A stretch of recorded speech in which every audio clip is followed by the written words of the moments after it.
We are now live and recording, and I am in Gulf Breeze, Florida. This is Teresa J. Morris, the host of TJ Morris ET Radio, American Communications Online ACIR Radio for Dr. Rick, Allied Command Intergalactic Relation, and Aquarian Radio in Maui, Hawaii, with Janet Carolesson, who is helping us today.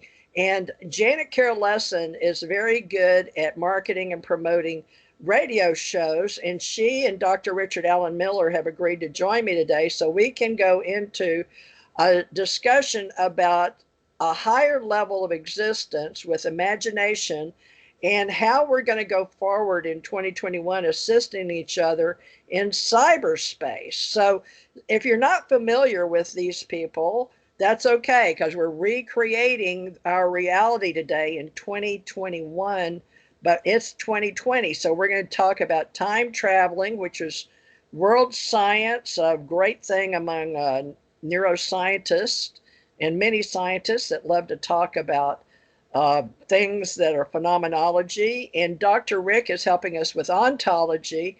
Dr. Richard Allen Miller can talk about probably anything. He's probably the most well-known intelligence officer as the GS-18 that I've ever known, that can go places with me that nobody else in my command could ever go. Now, Janet Carolesson knows me from Hawaii and holodynamics and psi seminars and Project Stargate in Aquarium Foundation. And we're going to go way back in time for all the kids working in CIA, NSA, all the other councils out there.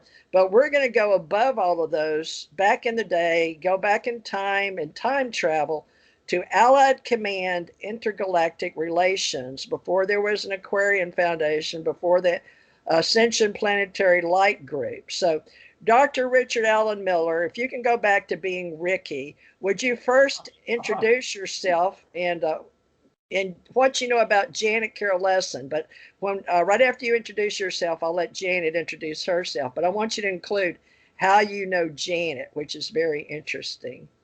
I'll let her do that story. Mine is, I would like to pretend like I'm opening for Saturday Night Live. That's on my bucket list, by the way. Oh, good. Well, what the hell is that? Dang, what is that? That's who I am.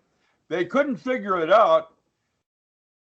I was gifted, and I'm like, basically my gift is I'm a 4-year-old that never became 7, and now I'm 7. No, that's accurate. And okay. I don't hear music, I see it. That's called synesthesia. I'm the highest IQ measured in the state of Washington. They had me at 168, 169 with MMPI, CPI. That's Minnesota Multiphysic Personality Inventory, blah, blah, blah. None of that is accurate. I can see through and know how to answer things, because what they're really measuring is not IQ. What they're measuring is survival coefficient. And above IQ is EQ, the emotions. That's how you feel about the physical plane. And that's why the Bene Gesserit ruled. Basically, it's a higher in a holographic system, it's more information. So it's, like a fractal coming out of itself in some kind of a generator. The problem is our concepts of space and time are not real. And the way I use that metaphor is basically that physics starts with assumed truth. If the shortest distance between 2 points is a straight line, the Earth's round. But space is curved. I can prove it's flat. Now, which one is it? And the correct answer is yes, because that's how limited our concept of space is, like time. It's not real. It's a construct. I did, Carl Sagan used me because I do code. I see things people don't say, whatever. And I went into John Lilly's labs 45 years ago and was there 10 days when the dolphins' language, they had a language, was a form of Clifford algebra. Their redundancy coefficient was 10 times more efficient than Hebrew. Now, the mother letters, where you have metaphor, beyond metaphor. And I was wrong. less than 3 months ago, they just showed that the dolphins don't have a language. They're sending pictures. And we didn't even conceive of that. And now we're realizing that orca chases dolphin for food chain. What does that put men? And when you realize that orca has a cerebral cortex that's literally twice the size of man, and that mammal is firing 60% of it and can go to 9/10 of the biosphere, how much can you go to? And then you stop and go, wow. And then you think you're fixing your property and making it all really nice. How many ants are on your property? As a hive consciousness, how are they terraforming under your house? You're missing big pictures by looking at, well, gee, I've got a thumb and I've got fire, I've got technology. Good luck. Back when I was doing this, they wanted to use the dolphin as a way to guide missiles and torpedoes to their target. How did the dolphin put it? And the fish, thanks for all the fish when they hitchhiked out of here.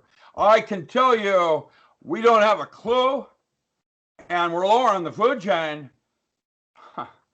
An elephant, Cambodia, can paint itself with its trunk, literally. See, that's this. This is, we're talking now on live radio, and I want everybody to hear, watch what you do. This is what they've been doing to me 10 times every hour. Oh, you didn't do it, did you? And isn't that a coward? I'm just, that's right. They're listening to me too. And it goes down. I'm going to play it right back on them. I have had enough being hacked, being played, trying to break my family one person at a time. It's happening to me. And now I've declared war and I can't win. And Nick Begich called the other day and said, Rick, you're taking it personal. What's happened when Coast to Coast censored me? Kerry Cassidy picked me up and I did 2 hours the correct way. And my book sales were robust, except the night before my site was hacked on my bookstore. And so the sales didn't happen across the board. And the interesting thing I noted was they didn't take my bookstore out. They only hacked a part of it to limit my income. And that's keeping me on a leash. And I am just about to release the Kraken. Formally, I'm saying it out there to the person listening. I have time-domain reflectometry in my house now, so I can ping and find out exactly within 3 feet where he's tapped in. Gotcha. I'm getting tired of what's happening to me. I apologize. Cybersecurity. Sorry. Okay. That was a good advertisement for cybersecurity. Yeah. Okay. Old man DuPont came to my high school graduation because I built a linear accelerator and was the first American at 16 years old to demonstrate particles going faster than the speed of light. And they used that model called the tachyon factory to beam a bunch of muons, I did that at 15. I wrote the new meson field theory, projecting and predicting the muon. I did that at 15. Imagine what I'm doing now. Old man DuPont was there when I graduated from Washington State University. I built the first plasma jet for Giannini that later was used to make space tiles. So that's who I am. I'm a crazy old man whose bucket list includes opening for Saturday Night Live. All right. Well, let's hope we get you on there. If not, we're going to get you on a channel. Janet Carroll Lesson, I don't know that you can top that, but do your best for Hawaii. Impossible. Can't top it. What was the question? Let's go back to the question. Well, just who are you and how do you know Dr. Who are you? Let's get you on record of who you are for your YouTube account and how we're going to help Dr. Rick Allen Miller be better known in YouTube reality or wherever you want to market. Well, you get me a tutu and I'll put my gorilla costume on and do lap dances. How's that? That's great. The gorilla costume. Well, I'm Janet Carroll Lesson. I was born Janet Lynn Thompson. I came into physical reality in Pittsburgh, Pennsylvania, February 6, 1954. So I'm almost 67 years old. Basically, I'm the youngest child of June and Bill Thompson, and our family goes back to the Mayflower on the mom's side and to the Virginia colonies on the dad's side. And so I've been tracking down my ancestry. It seems like through the years it was like arranged marriages. They wanted this lineage to come together and make children, and it's going on to today. So I moved to Maui, Hawaii in 1993. I'm a lifelong contactee experiencer. I've been in the underground base through the military. I was a private contractor. And I just had a lifelong experiences. So I met Teresa J. Morris in 1993 in Oahu, and we've been piecing together that. We kind of were in a group. We didn't like hang out and have tea every day, but we were somehow found ourselves in all these different events. Your Spiritual Center was a church in Oahu, and there was a psychic group that Teresa J. Morris had established. So we formed the Aquarian Radio and T.J. Morris ET Radio in 2012 when we started broadcasting. We both got picked up by Revolution Radio. We've been interviewed by thousands and hundreds of different, I mean, I've got over 1,000 shows already up there, and that's not counting the ones before. So Dr. Rick came into our lives somewhere. I'm not sure how we met Dr. Rick, but Dr. Rick is in the network of people that are in ufology, and which includes paranormal and everything related. So we've had Dr. Rick many times on both of our shows and individually, and he's a great guy.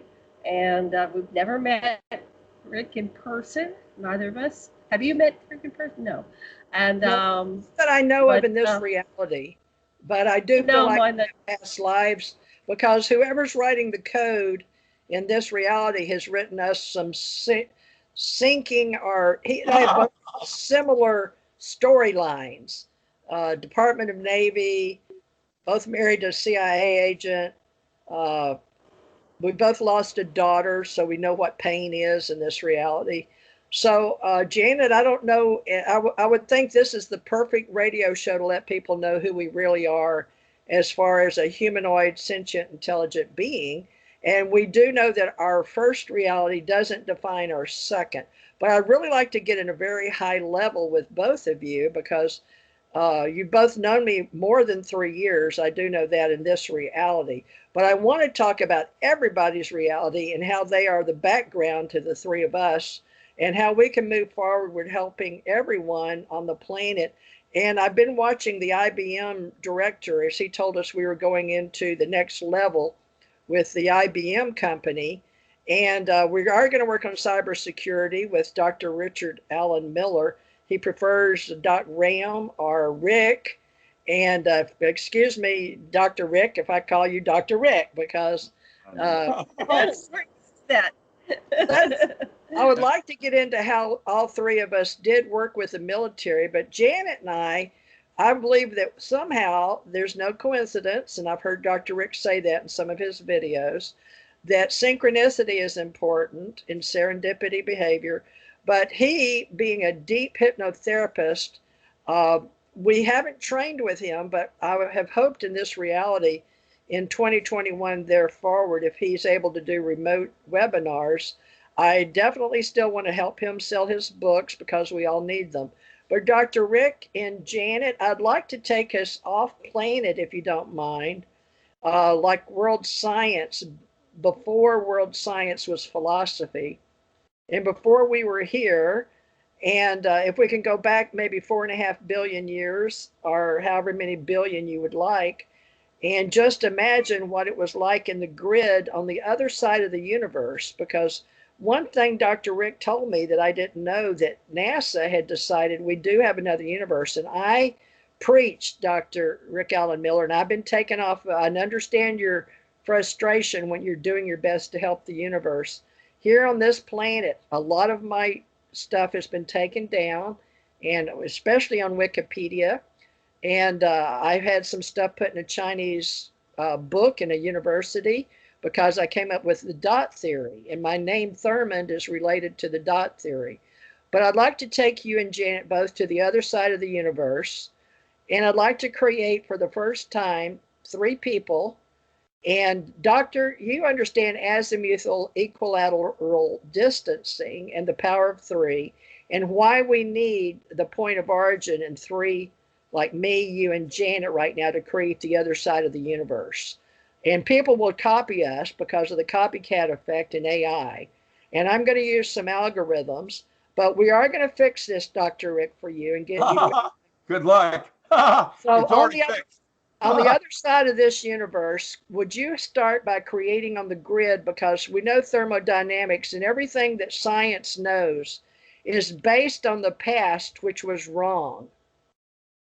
So if it's wrong, yeah. how do we make it right on the other side of the universe? Because we're living in the balance. Mars.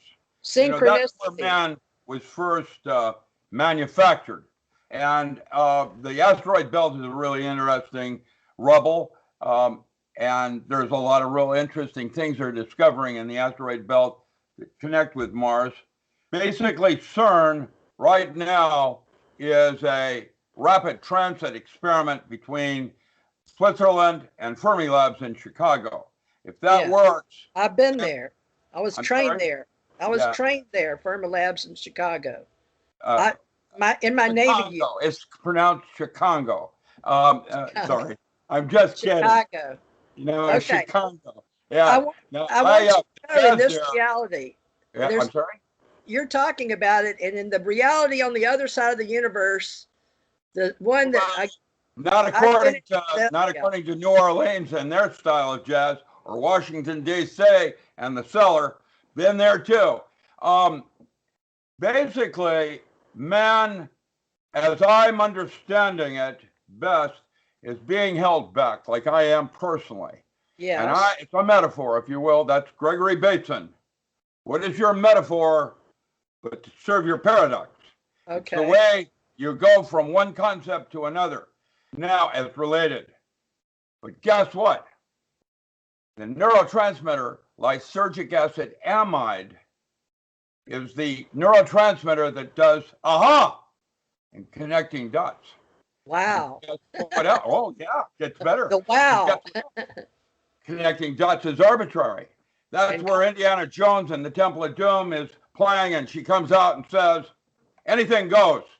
And that's less than halfway to God in terms of your ability to conceptualize concepts like space and time. Okay. So would you agree that we should use space and time in this new universe? No, we don't. No, it doesn't work like that. So we have to separate it. Here's one for you. No space, no time. If not real, what does that make your daughter? Now, if that's true, what are we talking about timelines and the relationship of how you dialogue with yourself? Because this place, consciousness, isn't real. There's more dream states like lucid dreaming that have more content to reality. We're missing the bigger picture in terms of how we relate to our point of origin. Let me put it this way. All roads lead to Rome, but you need a North Star to know what direction you're going. So if the North Star in the new reality, I'm using it as a metaphor.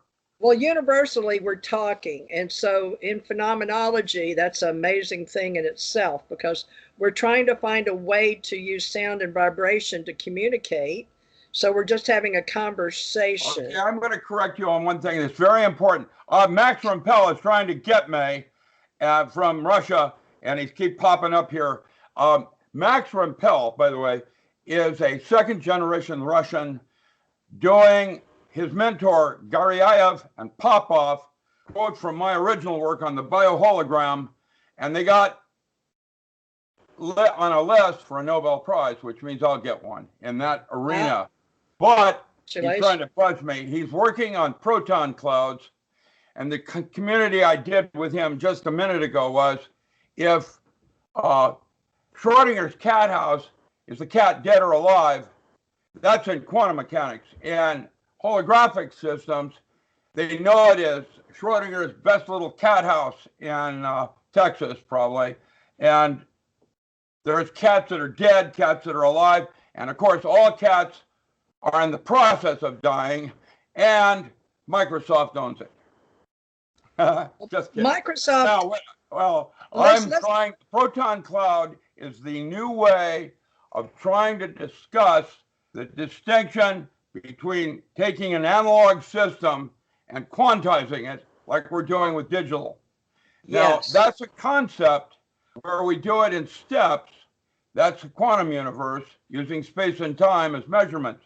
But then you have Heisenberg with an uncertainty principle that says, written in bold letters, the more you know about one thing, the less you know about another.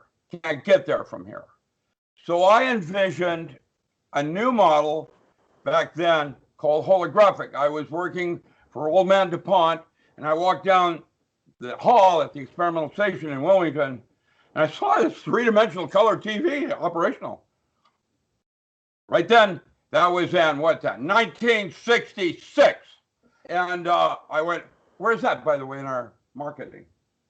Oh, I'll talk about that later if you'd like. What I met was the man that got a Nobel Prize for that came up with the hologram, where he took a two-dimensional film, could do coherent light through it, and it created a three-dimensional hologram. And that's because instead of space and time, he used information. Now, and resolution of information, that's your IQ, EQ, in your hierarchy, fractals. You have generators, Mandelbrot, Julia May, but information is also not what you think it is. There's a theorem that states, if you have enough information to ask a coherent question, you have enough information to answer it. That means you're limited, and information can't get you there either. So I've come up with a new concept, which is about the mind's eye. That's why you have two brains. You got science and religion. You got star and Nibiru or something out there, and then you got that black hole and a white hole on the other side. What we're talking about is man's ability for choice, and that's what made us God's favored, because each one of us is different. Well, on this note, we're talking about the new universe on the other side of the universe that we know. And for right now, Doc, if we can use the balance of the center of your glass, your hourglass that you turn over, I've seen it in your house. And that glass, we're drinking it out of it. Okay, your hourglass, and we can use that as infinity squared, if you don't mind, because right now infinity squared is a mathematical concept of hierarchies, and that was early on a English professor did that mathematics. That's old stuff. What's happening now is we're not interested in either the analog or the digital, but that place between the two of them, and that's called a protein. That's a proton cloud, and that's what Max Rampell is doing right now, off of his mentor Gary Aya. He came up and interviewed May, and he's doing Burt Webb in Seattle. The two of us were architecture on the holographic concept. And I can tell you that it won't be string theory that's used. It'll be knot theory, Kaufman probably, where you tie strings into knots, and because they have a sheath, they don't mix, and so you have a bowline and another Boy Scout knot, and that's the way the universe works in various knots, just like on board ship. All right, so now we're talking about magnetism and how in space, but Dr. Rick, on the other side of the universe, let's talk about the other side. That's called into the out of. And I can tell you that's cavitation processes like time travel. That's a chapter in the non-local mind that's going to press next week. That's called time travel and the true nature of cavitation. And if you want information on that, start with, MIT and LeClaire. Mark LeClaire is doing some very interesting things at MIT. Over at Columbia, I personally worked under Jerry Pollack at the UW back in the 70s. Can you imagine? And water has the same concepts going on with isotopes and structured waters and Oh, yes, clusters of water. That's Kerry Reams and Willard, old man Willard. Yeah, these concepts are going to set up a whole new concept in our periodic chart where each element, when made into a molecule, if it has a dipole moment, will have its own chart of possibilities. And water, you know, structured water, H3O2, is how the wave is formed in the water. And that wave is an example of cold fusion in nature right now with muons, oh yeah, my particle, and all the rest of it. And I'm actually, did I mention I'm still working for the military? Oops. No. Are you a contractor? I'm a GS-18. Captain in command. I run bunkers. And if the president, I don't care what color or race he is, them, they'd be passengers like you. I have full command on that and independent of anybody. I don't report to anybody above me. Hoorah. Now, with that said, I've had enough nonsense with what's going on, and I've called in some markers because I'm going to cause some serious trouble. I do not want to see a revolution in this country. You don't throw something away like my 280Z, you fix it. Well, we're working with bits, qubits, and entanglement right now. Well, that's the D-wave concept. That's still leading edge. Well, yeah, that's what's hassling me. If you're doing your purpose, why you chose to be here rather than intent, or you're not coming from a place of wounding, I can't see you because you're not in discord with anything. That's called the flow, or what is that called? The line in the road with my sports car, where you just hit that center place, you know, where everything's just perfect. Right. Yeah. The balance of the pendulum. Yeah, exactly. All right. Well, so how can we assist you, Doctor? Because you're so well known in radio land, and we know that you're doing public relations for the United States of America, but you're also doing it for the entire Galaxy Command, the Allied Command, the U.S. Secret Space, and I guess what we're going to call Space Command, and a lot of other bunker places. But yeah, working with the new language that we're doing with algorithms, and we're making it as easy as we can with Here's the bad news. I can't get out of here and go home until everyone else listening to my voice right now gets off the couch and does your thing too. Because it turns out, none of us are more important than anyone else. And every single person here can slough and couch potato and eat more Dorito corn chips, whatever. And but that's why at the moment of death, you have one last choice you get to make. And you have either the blue light where you're getting off the wheel, this is Bordeaux Thadol now, or the tunnel of light where you've got your dog and your old girlfriend waving at you. Come on back, the water's fine. You know, the 5 grams of weight loss at the moment of death, Hammeroff and others have been trying to talk about microtubules with structured water. And 5 grams, that's your chi. 5 grams of structured water is enough memory, metaphor, to hold 100,000 lifetimes. You're in a video game if you want to look at it that way. And the why I ask you what your daughter was, if time isn't real, isn't that an interesting thing? She died. Mine did. One of them died of leukemia. One became a hermit. She doesn't talk to anybody and runs the big center down here for medical doctors. And the third one is she went back to college when she was 40 and now is controller for the state of Oregon. They call her to the penny Paula. And something is interfering with my relationship with my friends, individual friends, my relationship with a woman and my daughter. And I'm taking it personal, and Nick says I can't, because if I do, what will happen is exactly what I said. I'll be coming from a place of wounding. Yes. But it is a part of us, our emotional stable. Exactly. And We you've can't got 6 deny daughters that. coming up in the next lifetimes, probably, Mama. One of the smartest men that's worked for Microsoft and Apple and Google, Mr. Lee. I don't know if his first name, I want to call him Kung Fu, but it's Key Lee or Key Fu Lee. But I listened to him recently, and he's helping us get to the next level. I'm a CE5 person in the UFO business with Janet, and I don't know what we're going to do except go ahead back into the universe that we're living in now and put this information on the other side of the universe on hold right now. Black goo thrives at Chernobyl, Fukushima. Oh, yeah, they turned it back on. Can you imagine?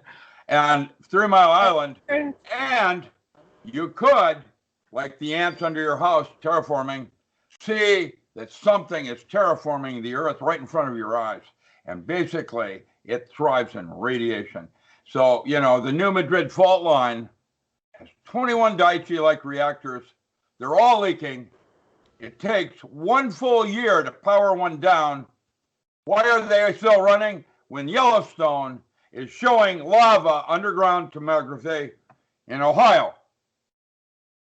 So you want to talk about this reality, I take it. So no, I want to talk about the fact that this reality is a metaphor as best any of us, including me, can comprehend on the other side of Nome.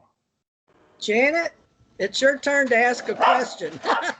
Yeah, I'm going to mute. There was a lot. It's like smaller snippets.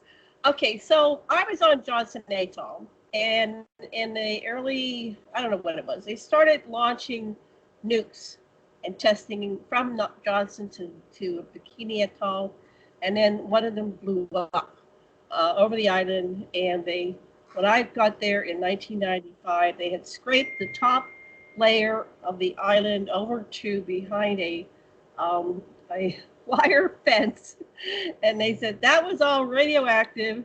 You could work there. You had to don on a full suit. You could go in there and do something to clean that up. And yet there was so much wildlife there. It was amazing. You had to be careful where you parked your bicycle at night. No cars, just bicycles for the employees, because you could come out and a bird may have used your seat for their nest. And so, and you weren't allowed to move your bicycle. It was a wildlife sanctuary military base. So my question, and then the ocean, there were so many fish that you could get down to the water and take, your leftovers from the mess hall, because there's no way to, save your leftovers, feed it to the fish, and they were crawling all over your feet. I've never seen such wildlife as Johnson Atoll, which is supposed to be where nukes have exploded. And you mentioned that whatever's going on, this new life form likes radiation. So what was going on in Johnson Atoll? I was there from December 1995. I left in February 97. And what happened to me is I went to the underground base. Through hypnosis, I recovered that I worked down there, just like like Preston Nichols used to work the underground base at Montauk. Hey, bitch. So, hey, honey, I'm on the radio. Anyway, I got it. Silver Cross. Cat ran. Slap it on their forehead. Tell Dr. Lesson. Does Dr. Lesson want to say hi? Dr. Lesson, let him. No, this is normal. That's fine. He just got back he's stinky. Okay, so what about what I just mentioned there? How is that? Okay, so Dr. Michael Sala said that in 2009 that Obama, when he took office, their people met there. Then they had the meeting right before. It seemed between the change of the guard, they had a meeting right before Trump took the crown, so to speak, in Antarctica. Kerry went down there. So there's a changing of the guard right now. I wonder if anybody has any insights, if there's going to be another meeting. I'm working with some of my whistleblowers, and they're saying there's something that happens with the extraterrestrials during this changing of the guard. And then, what I saw was, I definitely saw extraterrestrials. I saw about 1,000 Anunnaki, a bunch of different species. There were 3 or 4 different gray types. There were reptilians. There were mantis. Everybody was there in a big meeting. And I won't go into the full thing, but it was a huge meeting, and there were a lot of representatives from different countries there. Gloria Hawker told me recently of a meeting in 1997 when Clinton was going out, and I guess Bush the first was coming in. No, was that, how did it go? Was that Bush the second? Bush the second was coming in. That they had a big meeting, probably in White Sands. She and a bunch of humans with their hybrid children were flown in a large circular craft to White Sands. There's a big tent set up. Once again, there were representatives from a dozen different extraterrestrial species. There were representatives from all the different nations, and then every living president at the time was there at her meeting. So I just gave you all this information. Dr. Rick, what do you think about that? What is going on, and what can we expect to see? And what's with the radiation in Johnson Atoll when there was so much light? It was amazing. Well, I can't tell you that I know because I don't. What I can do is tell you what I do know and what I suspect. That's the best I can do on that. Okay. I worked paranormal for the military. Back in the 70s, we knew about aliens, but we were more concerned with what the Russians were doing. That's where they put me. Paranormal, Baxter and the Secret Life of Plants. Flanagan sharpening razor blades in a pyramid. Creating super soldiers. I did the first SEAL team. I trained them. SEAL Corps, okay. Worked for Dr. Carl Schleicher, the smoking man, the real deal. I was his Northwest Regional Director. There was Bill Franklin. Wilbur Franklin was at Kent State and did Chicago. Sorry, it's and then he Schleicher did the East Coast, mostly all the Montauk, that stuff back there. And we broke it into 3 levels. I have been as far in as the North Pole, inside the Arctic Circle at Fort Yukon. They flew me in. I've seen artifacts. I had one artifact I studied. This is important concepts. It's written about in Crash Collusion, a zine on, that's now on, called The Modern Alchemist, an interview with May. And I talked about Chicago, this artifact I had, even with my top secret clearances and vault permits. I had green tags on my red badge. I was like, well, I ran bunkers, and even back then in the Nixon era. And wow, you're old. I was that person that was right under old man DuPont, and Schleicher knew it. My mentor, Dr. Stanley Krippner, that had written a book called Dream Telepathy. There's lesson. Keep talking. Oh, yes, ma'am. Keep walking. That's the auto at the San Francisco airport. Keep walking. That's a monotone. Okay, so then I get this call from like an entity, Kreel, wants to talk to me, wants to meet me. What's that mean? I don't know. I don't know anything about aliens. Do aliens exist? How could they not? Okay. Who? Kreel? Yes. Kril. Yes. Krll. They spell it differently. I was taken down 8 floors, level 8, pretty deep at that time. Back in the 70s, like 70, I think it was 73 and 74, right between 73 and 74. They only had 8 layers. They have more now, or did, before they closed it. And I'm not briefed at all. I have no idea why I'm there. And I walk into this room, and there's this long table with big stacks of things, and I have 1 hour to brief myself and to read about, Majestic, Whitley Schreiber, that kind of thing, and what President Truman had to deal with, because it started with him. And we have this entity. Then the door opens. Truman, Harry S. Truman. Can we Yeah. That's when Majestic was formed, MJ12. That's when I believe I met him and sat on his lap. So my code name was I met him when I was 4 years old. My dad was going to Kreel, and again, we're now talking on national radio. Hi there, this is Stephanie calling with Med Alert Pros on a recorded line. On a recorded line, and that's what they're doing every 10 minutes. And it's been all day today. Boy, it's not even human. If that sounds human, it's not human, because if you ask her, are you a human being? There's a static and then they disconnect. Right. Now, okay, boom. So what happens next is the door opens and this entity, so about 7.5 feet tall, has a long neck. It's gray, doesn't have any features, as if it's wearing a still suit, a suit. It was. And I'm hearing voices in my head, which led me later with Alan Frey to write about synthetic telepathy and how to communicate in space. What that is in the 0.3 to 3 gigahertz microwave band. What it does is it heats up your temporal lobes, and they heterodyne audio, and you hear it in your head, not through your ears. And it's like for hearing impaired, that would be a wonderful thing. People that are deaf, or you're out in outer space and you want to communicate, you use synthetic telepathy. Well, that's the good side of it, just like nuclear energy. Then there's the other side. That's what man does.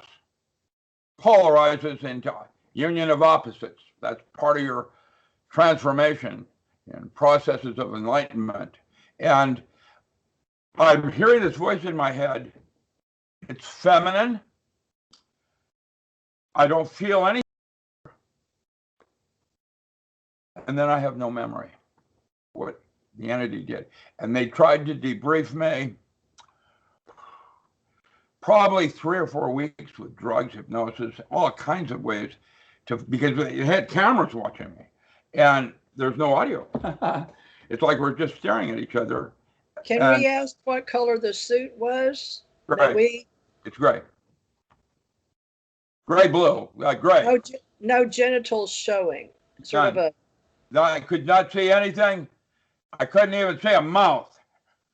She had a mouth, but I don't think it was used for anything. Certainly not eating. So ears? I don't know. I'm sorry. Do you remember ears? Ears? I can't. Hearing?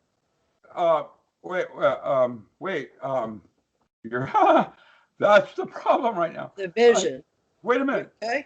Wait a minute. Wait. I can't. I can see it. I can get it. I can't get at it. I can't. It's really, even today, I don't know what happened. I know something I don't know. Is that the right? I don't know. I understand. It's okay. Maybe you need to let that go. That seems like it's still a wound. Well, no. It's going to be, I have this awful feeling. It's going to be the Kraken. Ooh. At a moment of need, they're going to release the Kraken, the floodgates. And I will have full disclosure, and then I'm supposed to do something. I have no clue what it is yet. However, stay tuned, film at 11. Next week on Saturday Night Live. Do you have some water close by? You can take a break for a minute, because sure. You're very high energy. I know. I tried to get into this, and I can't.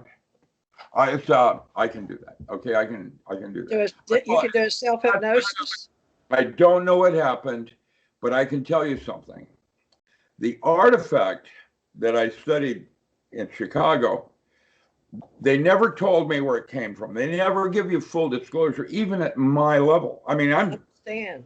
Oh, well, no, not understand. I don't really, because with more information, I can piece things together better than anybody I know. Yes, sir. But why don't they give me full disclosure? Who's got that? Certainly not a higher thing than me. I'm not a human. I don't know. Let's go page 2 on that. I started studying under Gershom Scholem. I did 6 years Hermetic Kabbalism at New York City College. He was my mentor also. And I'm not a Zadi or a Jewish mystic. I'm a hermetic Kabbalist is what I am. I use it in my magic as I would use mathematics in my physics. Okay? And I'm real good. I had 6 years. I speak Old Hebrew. I did my own biblical translations. I have my own conclusions, different than anyone else's. And I don't know, but I suspect that man is being controlled by something to get to a certain point, and then they wipe the slate and we go back again. Because if that's true, okay, well, epochs. What does that make time? And what do you think is going on? And why do we time doesn't exist in this reality, right? Then what does epoch mean?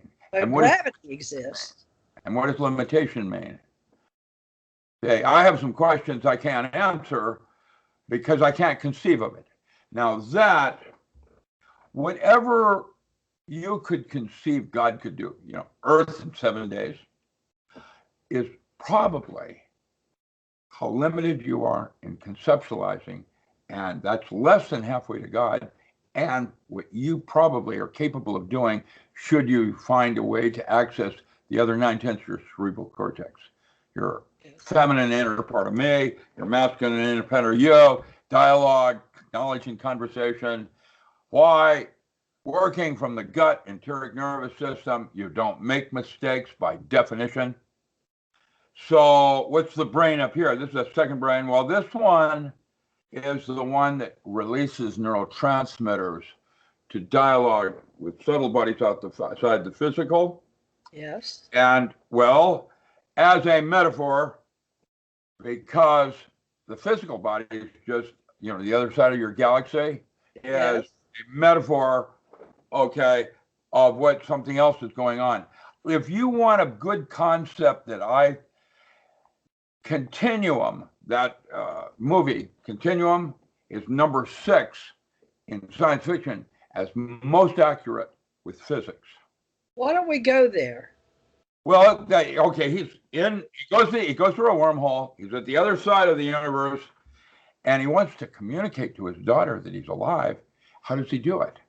He pushes books out of a bookshelf, paranormal, to communicate to her in the hopes he can communicate he's still okay. And it turns out at the end of the movie, he comes back, he's still young, and she's already gone or has children. I forget how that works. Matthew McConaughey. But that's an accurate metaphor. I relate to that. Limited we are in conceptualizing what's really going on. Yes. And I know I don't know. And I'm as good as it gets. If I can't know, then I'm the length, girth, and width of what we are. And actually, we are a unit at some level where I am you, and you are me, and I am the walrus. Well, may I help a little bit with that? With that movie? Can I help you a little bit with that? Continue that movie? Do I need what? Toilet paper or what? What's going on? Yeah. I'm full of it. You know how you were talking about that?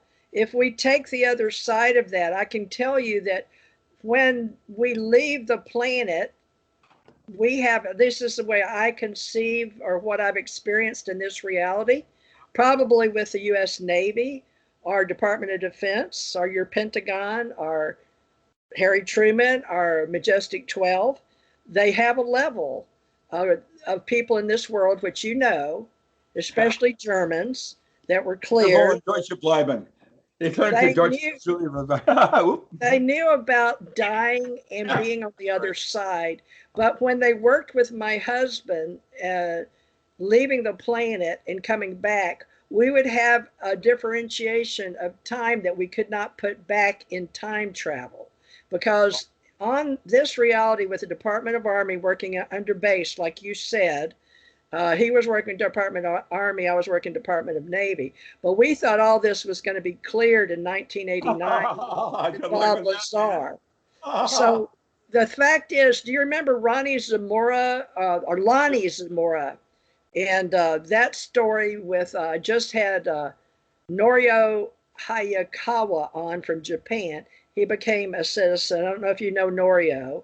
I do. But he did some stuff there he believes in like energy and orbs, but he can't wrap his mind around the UFO or the biological nuts and bolts. But when I didn't get to Wait a tell minute. him, Boeing, just FYI, Boeing for the last 10 years has a magnetic monopole, and a lot of the visuals up there are ours, not something else.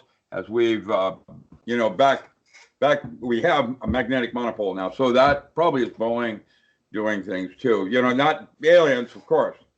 well, we had the holographics there in Dulce as well, right? We were bouncing holograms off of the moon, so to speak, and we still do, but that was not known yet. So that's how the Richard Doty story got started, right? Yeah. Was defending that with Linda Moulton Howe, and that's a movie now.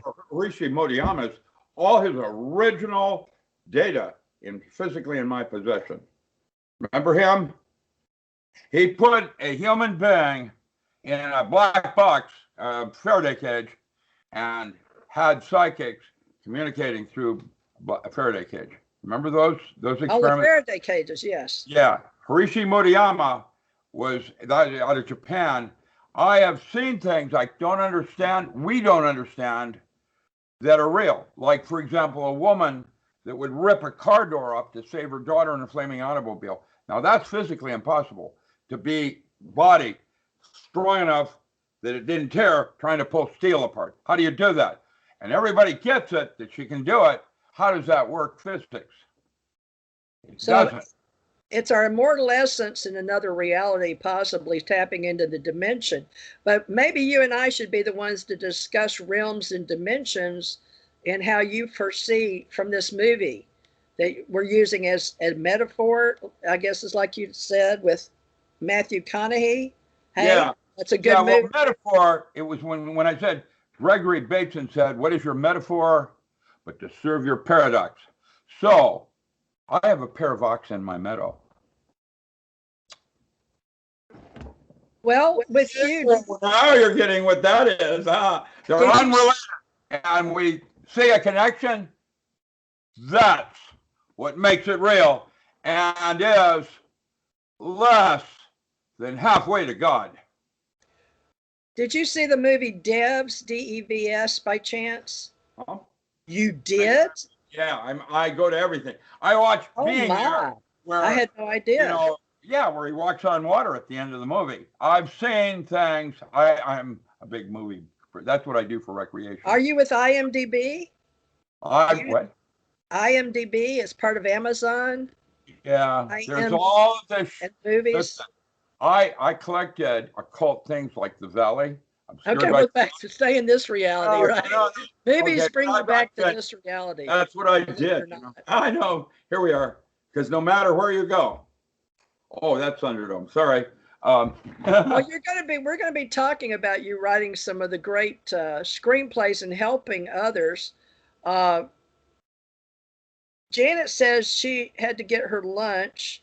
That's the lower inner child, like a dog. How come my dog loves you more than me? Because I feed it bacon. Okay, I'm sitting here. Remember, my daughter brought me mine, but I'd like to continue. We haven't even hit an hour, Dr. Rick. So Janet says she'll be back at another time, maybe. So I'll tell you what, and that's illusion. So we're going to do another time, not maybe. It will happen. Why? Because she already mentioned it. Okay. That's a good way. So these are lessons that we could teach free, open source. I'd like to mention your friend, Carrie Cassidy, because I've never met her or talked to her. Would you like to? I would. I'll give you her personal home number. Wow. Yeah. Well, you need to ask her if she would be. I already did, just like I did for my webmaster. And Carrie is quite gracious and willing to meet anyone that I would like to introduce. So that's it. There it is. Done deal. Thank you. I will, just for you, I will ask her first and have her write you by me doing a letter of introduction between the two of you. How's that work?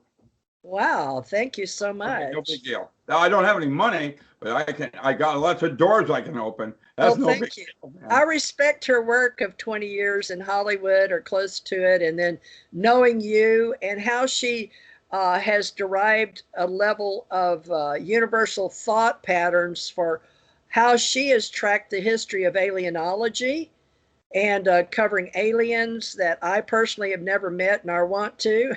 But Janet, had she studied? You just met one. Hi. Okay. I'm Pisces, and I've got type O negative blood. Oops. Oh, do you? So that means that you are one of Oh, the yeah, few. David Bowie. Here, let me do my eye. Well, you have all these things, like you said, that people like to relate to. So did you know Brad Steiger, Sherry Steiger in the Yes, Star yes. People movie? I knew. Star Look. Because one step beyond that whole series was about my mother and my grandmother working for the Seattle Police Department. In the Star People with Brad and Sherry Steiger? No, with psychics. That's why Rind came through when I was a child to study in the 50s to see if there was a hereditary thing on ESP back then with Oh, my okay. sister. Okay, and I was taken to the foundation in North Carolina, and for children, I was gifted. I could do Was things. that before Monroe in Yes, Monroe did. He was still a three? person. Know that He you was and I have way some back then. type of relation with that. In the 70s, and I'm talking about the 50s. Ryan tested me. I'm a fourth stage telepath. That means that when I speak, I change the reality within about 3 blocks of myself. Everybody is my reality. I don't do that. When they put me in this foundation, I told my father I didn't want to be here, and he took me out. It isn't like the movie in Firestarter. I could leave. If my parents didn't want me there, they took me out. I don't know what it's like now, but back then I was one of those kinds of things. I can do things I can't explain or want to talk about now, but I can do it. I don't. Why? I'm a satsangi. I was initiated at Sharon Singh. I'm not interested in anything but spiritual growth, and that's the truth of it. And it doesn't, that's why I call it high magic. Anything I do in sacred time, going from the profane into the sacred, is only for spirituality, and then it doesn't matter what it costs. I did So a you ritual. work for God, as they say. Well, I don't work for God. You don't have an agenda. I don't have an agenda. That's correct. That I don't have an agenda. I work with my instinct and why I chose to be in this purgatory in the first place. And I can tell you that in metaphor, I haven't been born yet. I'm a time traveler. How do I know that? In hypnosis, to go through the Gil Boyne schools, you have to do 60 hours of therapy, and they do a regression. Most people do past lives. I wanted to do a future life. Oh, wow. Okay, I did. I wanted to do a future life. What am I going to do? And what my memory, because I have this incredible memory I remember detail. Wow. I'm part of a triad, not by triad, with a vehicle that were no controls, sliding into geometry. And the name of that geometry was Such Khan. And I can tell you detail on that. And you will find those words and that concept all the way back into the Upanishads and Voice of the Silence. Right now, I am hearing the Shabbat, which Terence McKenna called the lost chord, or Moody Blues. It's really 0-point energy resonance. What it is Gaia. She's conscious. The mycelium is the nerve tissue of mycorrhiza in its communication. That's a woman up in UBC that talks about Gaia as a living entity, and she's singing at the end of the rainbow. You can hear her. And for me, it's a classic song that I can't, I hear it constantly. I just started paying more attention. And when you listen to that, what happens is a difference between astral projection and soul travel. And that's Paul Twitchell.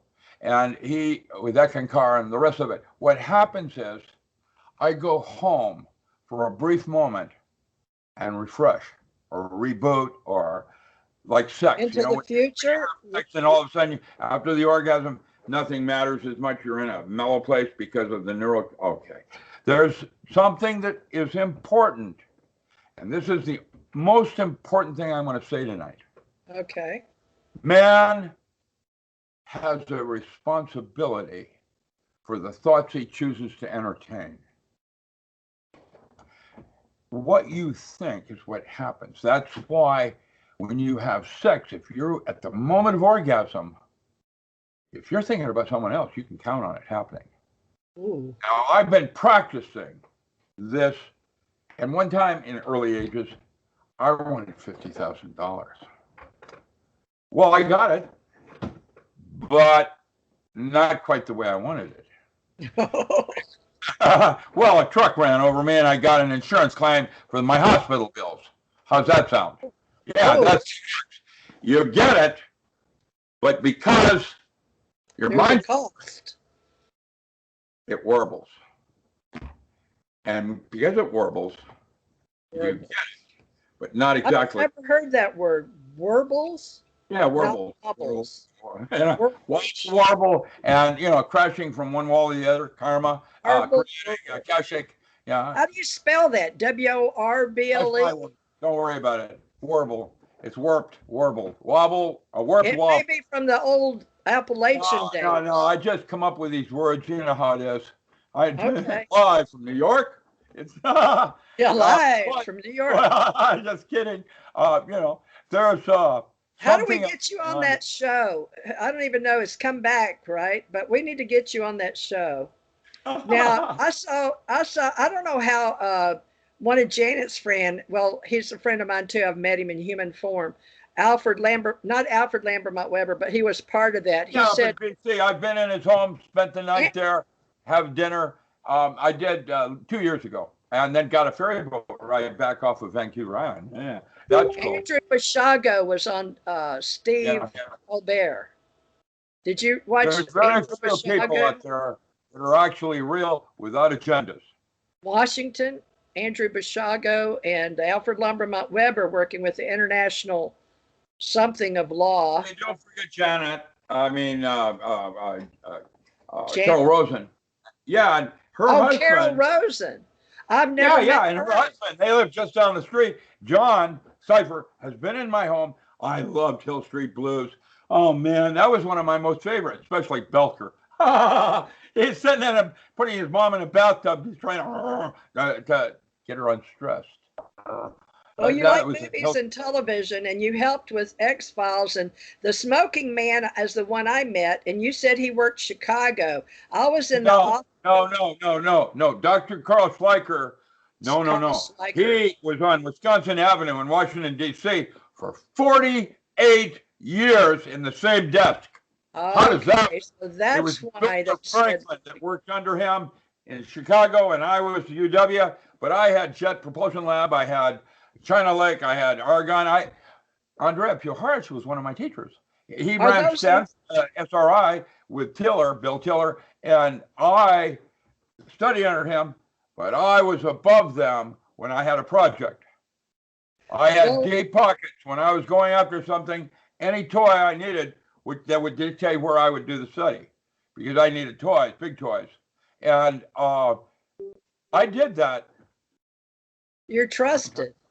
Last long time, Charlie, and I did that for years because nobody else could do that. When you have something weird like Keith Milton Reinhardt from the Aquarian Foundation, how does that work? Like boys, is he deceased now? Oh yeah. So he began that in 1955. Jack Schwartz is another one I studied at Manager Foundation. But that's still going. How do you do it? Well, you look at autonomic functions.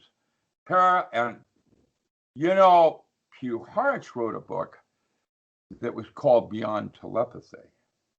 And that's a worthwhile read. That's way back. And what I've written was how to access ESP as an altered state of consciousness, because these are where you have tools to do things you can't do with consciousness. And right here, you can win a psychic contest against Gene Dixon and Sybil Leek. I did that in 3 orders of magnitude with Duke. Using my model that I trained SEALs, thinking with the enteric nervous system, Another one over here, I'm going to have the strength of 10, like an ant does, or like on methamphetamine over here. And what I'm doing now is I'm mapping ontology of where one state starts and the other stops as tools in a toolbox. And the upper brain is not meant to be absolute. It's meant to be used as a tool. And one of the things I taught SEALs is how to change a belief system like you would a pair of clothing. Because in the heat of summer, you do not wear your favorite sweater. It's a metaphor. You go to Afghanistan as a Christian, you get your team killed. Doesn't mean you get rid of it. Fold it up very neatly, put it into the drawer, pull it out when it's necessary. People belief systems are arbitrary. They are arbitrary. Now, I choose to be a moral man rather than ethical man. Ethical man knows not to cheat on his wife. A moral man won't. And the morals in Afghanistan are quite different than the morals in America. Who's better? Neither. And that's the problem with Christianity, is they do the one thing that Christ told them not to do, making judgment on another. The only person you can judge is yourself. And you hold your own line. That does not make that right for you, what my belief is. That's why we were God's favored, because we can make those choices and be correct, because our limitations cannot comprehend. God does not fighting an equal enemy. He's not at war with anything in that conceptual thing. We polarize the Lord into the God and the devil. Consciousness. Get into Tibetan Buddhism, the Bordeaux Thadal, and I'm guessing that crashed spacecraft on the other side of the moon is probably Tibetan. Tibet? Well, I'm using that as a metaphor. That time frame. I went up to Tibet. One of the paranormal things I did was I went to Tibet to validate. They have these big long horns, kind of like they blow in the Alps, but these are different. And if they put 17 of them in a certain geometric alignment, and they blow these horns, they so compress the air, a large stone lifts off the ground. Wow. Push it around with a finger. Amazing. Saying that. That's Tibetan, not Chinese. Sound vibration. What? Is that how they moved everything big and the stones and the pyramids? Okay, Janet, that's the second time you've used vibration. I'm now going to give you a metaphor to do vibration and bandwidth. Color is not light. Color is a specific wavelength, green, and 200 shades of gray. Bandwidth, the whole that we call green. So a painting on the wall is quite different than what you see out in nature. As a holographic system, a vibration is less bandwidth. If you use bandwidth, you're no longer talking about color, you're talking about wavelength. And you're talking about wavelengths, so you shouldn't say use vibration, you should say bandwidth. Sound and bandwidth. Sorry, stop me. No, I appreciate that, because we have to communicate. Yeah, and because the proper vibration. words we both understand. Yeah, it's that term that's used in music. And We have 40 and 438 and 432 and da da da da da and cymatics and da da da and rot. Exactly. So language is important and sound is important, and we use the keyboard. Why is it that we never have more than A, B, C, D, E, F, G, or sharps and flats? Because I was asked that. One of the Bibles, the Sefer Yetzirah, the Book of Formation, talks so it's Jewish. about the piano how is Jewish. words and sound are important to say it correctly, bandwidth. And when you say the name of the Lord, Yahweh Yahi, correctly, something more happens. And that's why Hebrew is a more efficient language. There it is, the dog. Look at her, she turned her mic on too. Oh, I love it. I love it. That's real life, as we all know it. Yeah. Tell him you're gonna feed him to the cats if he doesn't stop. The opposite of God is good on delivery is dog, right? Yeah. I have my other daughter coming in. Steffi was here earlier. You know, and that as good as Now, it gets. Angela Dawn Parrish, my first love, born March 20th. Look at her eyebrows when she says That's that. why my dog's That's born. And realistic. Janet says she's listening to us. She just doesn't want to show her face while she's eating dinner. Oh, well, you know, that's in the movie As Good as It Gets, when the gay guy goes up to Jack Nicholson and he says, "Why does my dog love you more than me?" Jack Nicholson does his little, you know, his eyes slant and all that, and he says, "I feed it bacon." The dog thinks with its stomach. That's why it's closer to spirit and why we love our dogs. Oops. Oh man, that's a great one. I love it. Oh, Janet, no, I mean, Teresa, that's wonderful. I am Teresa's eldest daughter, and I was popping by to switch the laundry out and feed the animals and make sure my mom has dinner. Is that your daughter? Great night. Yeah, that's a great person. Could you see her? Come here. He didn't see you. Could you see her? I don't look good right now. Hi. Uh-oh. Richard Allen. Yeah, you're a heartbreaker. I can tell right away. Hi, Janet. Yeah. Hi. I'm glad you finally met her, because you and I were talking on the phone from time to time a couple of years ago when she was working at the event in Navarre, the Days in Navarre Convention Center.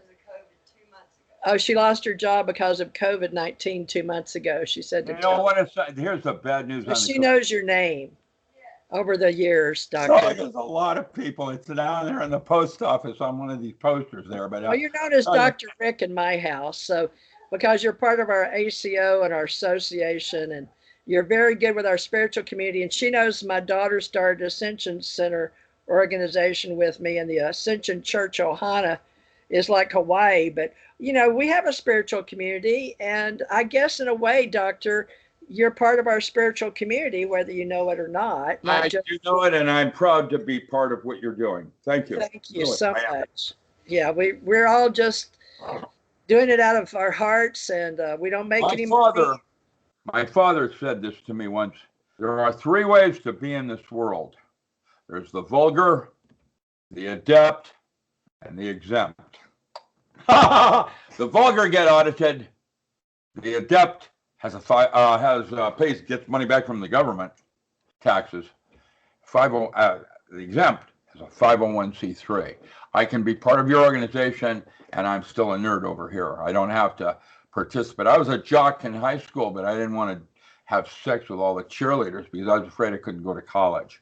Well, you can be a director because of your metaphysical and spiritual. I'll just be, a fly on the wall.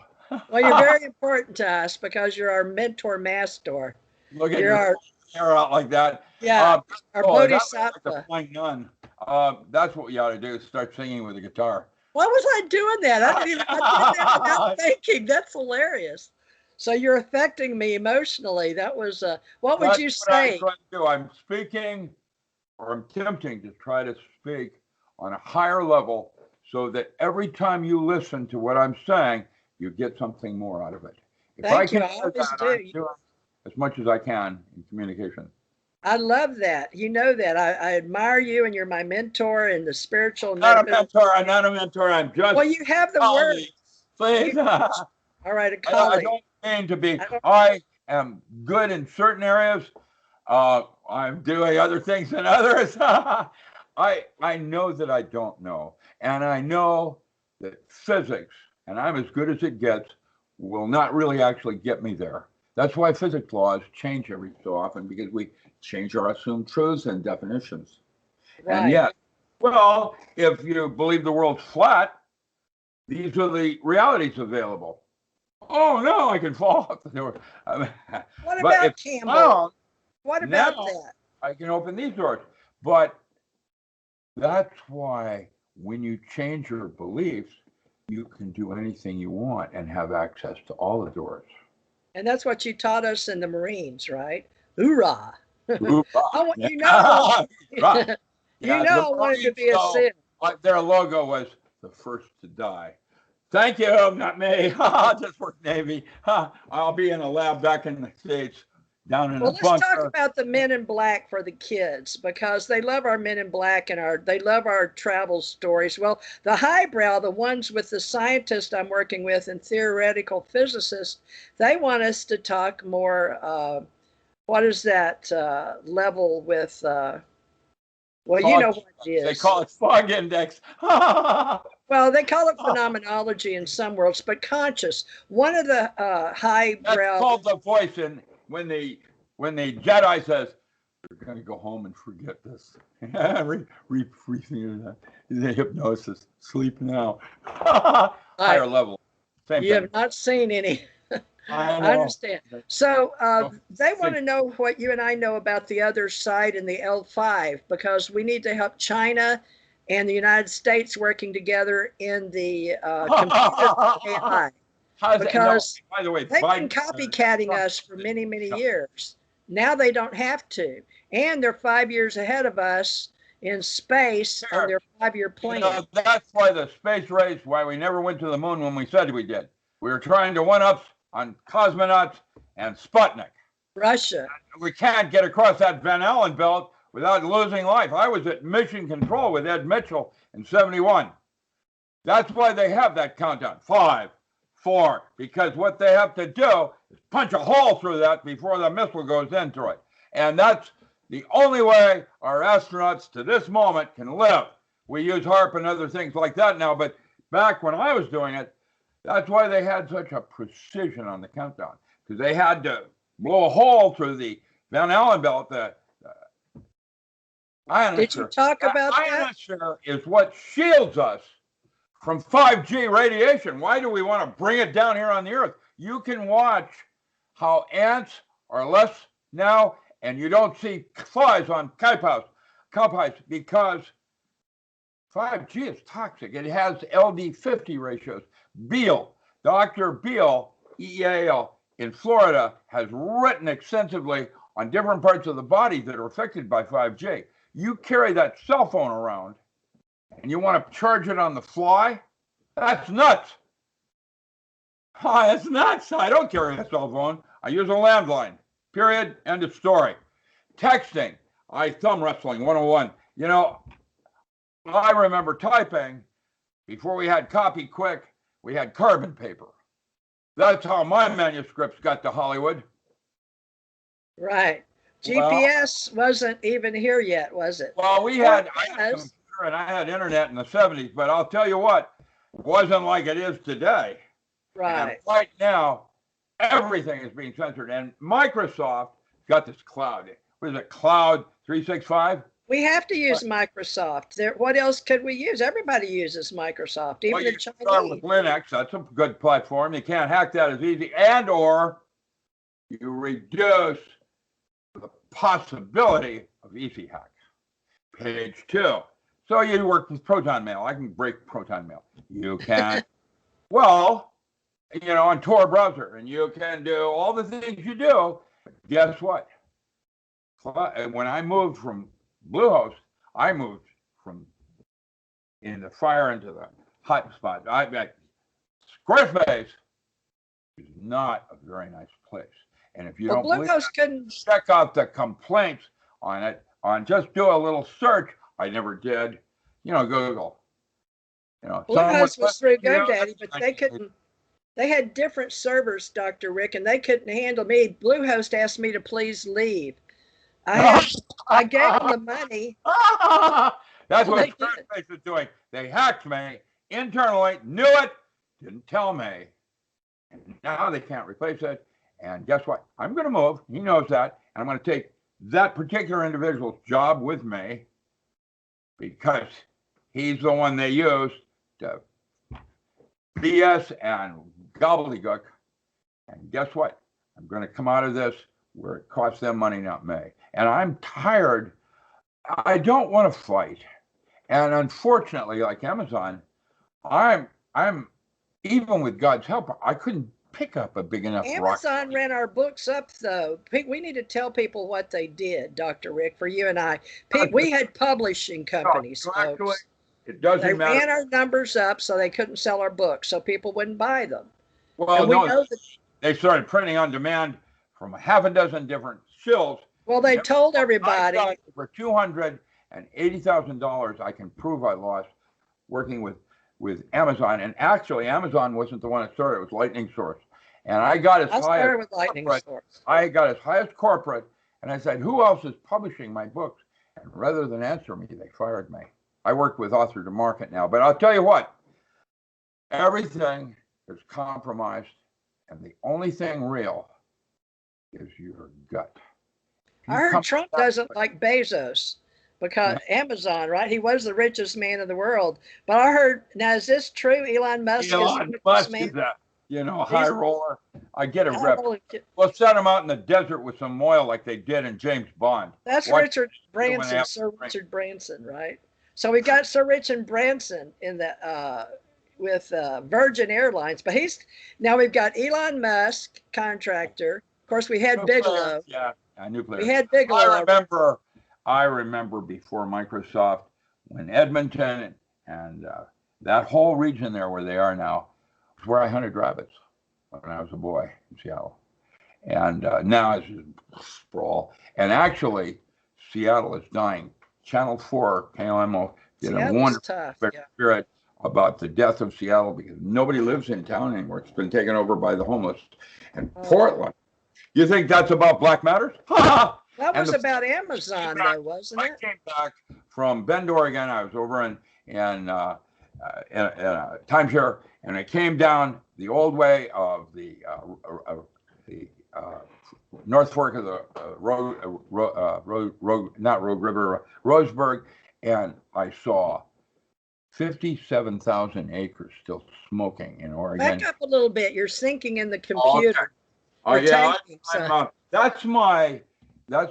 I'm a functioning savant because I nod, I drool. Actually, I do a bunch of things. No, I've been trained to try to keep focused. That's why I'm circular and I'm all over the place. And yet it'll make the point that realize that the fires in Oregon, the worst in our recorded history, 30% of them were started arson. And there's already people going to prison on it. Why? Well, what happened is the old families had economic relief when they opened up Spotted Owl and BLM. They are now logging the unloggable. And if these people had bothered to talk to someone like me, one of my unpublished books talks about hemp as a virgin white paper. Now, you want to think about CBDs and medical as really big money? Nothing compared to paper.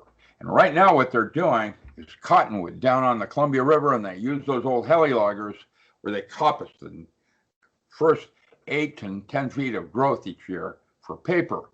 And hemp will grow 15 feet at biomass. And do you think that will last forever because of the strong fiber in it?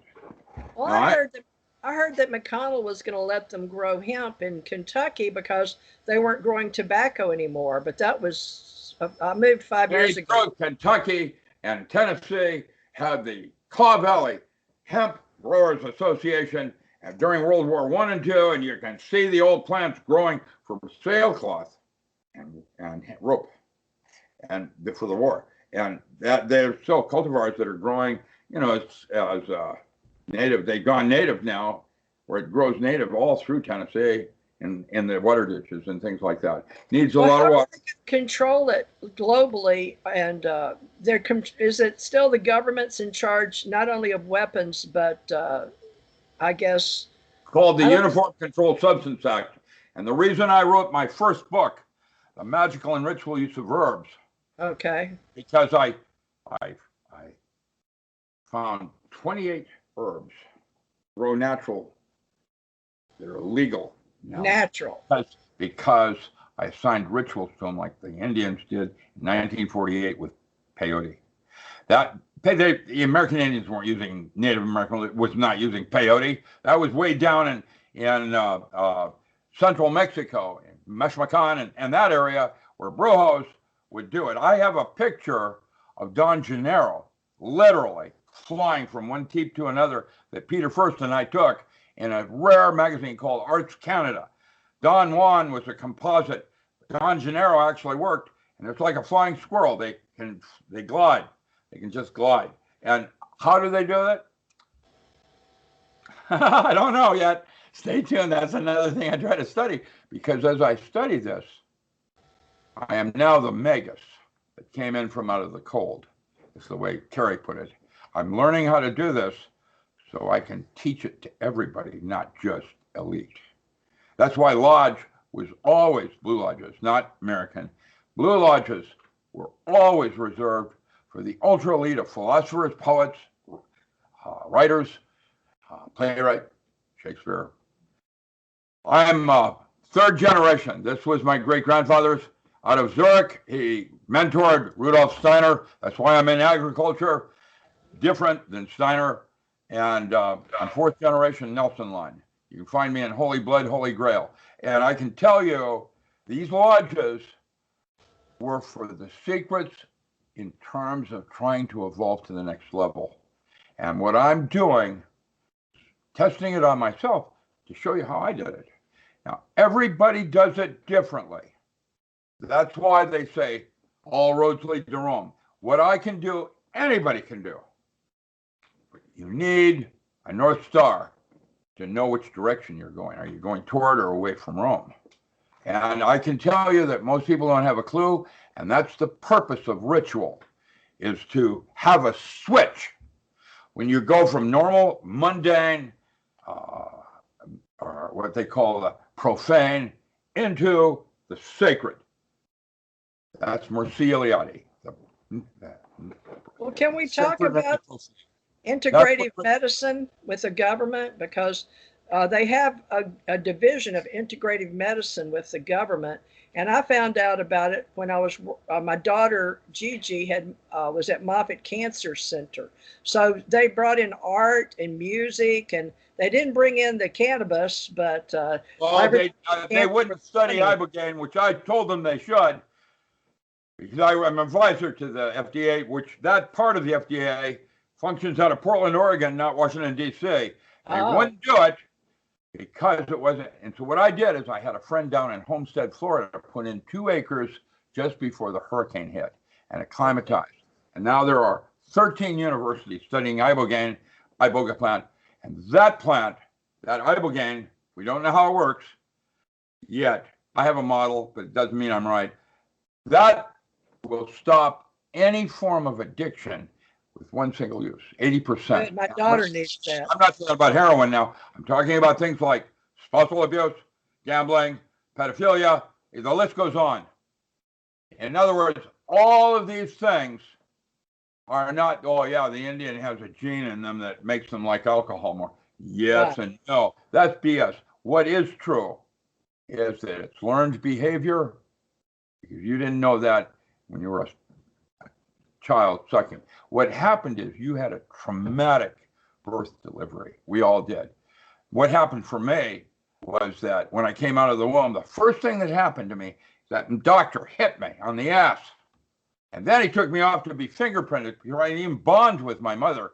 And then chopped my penis off. They call it circumcision.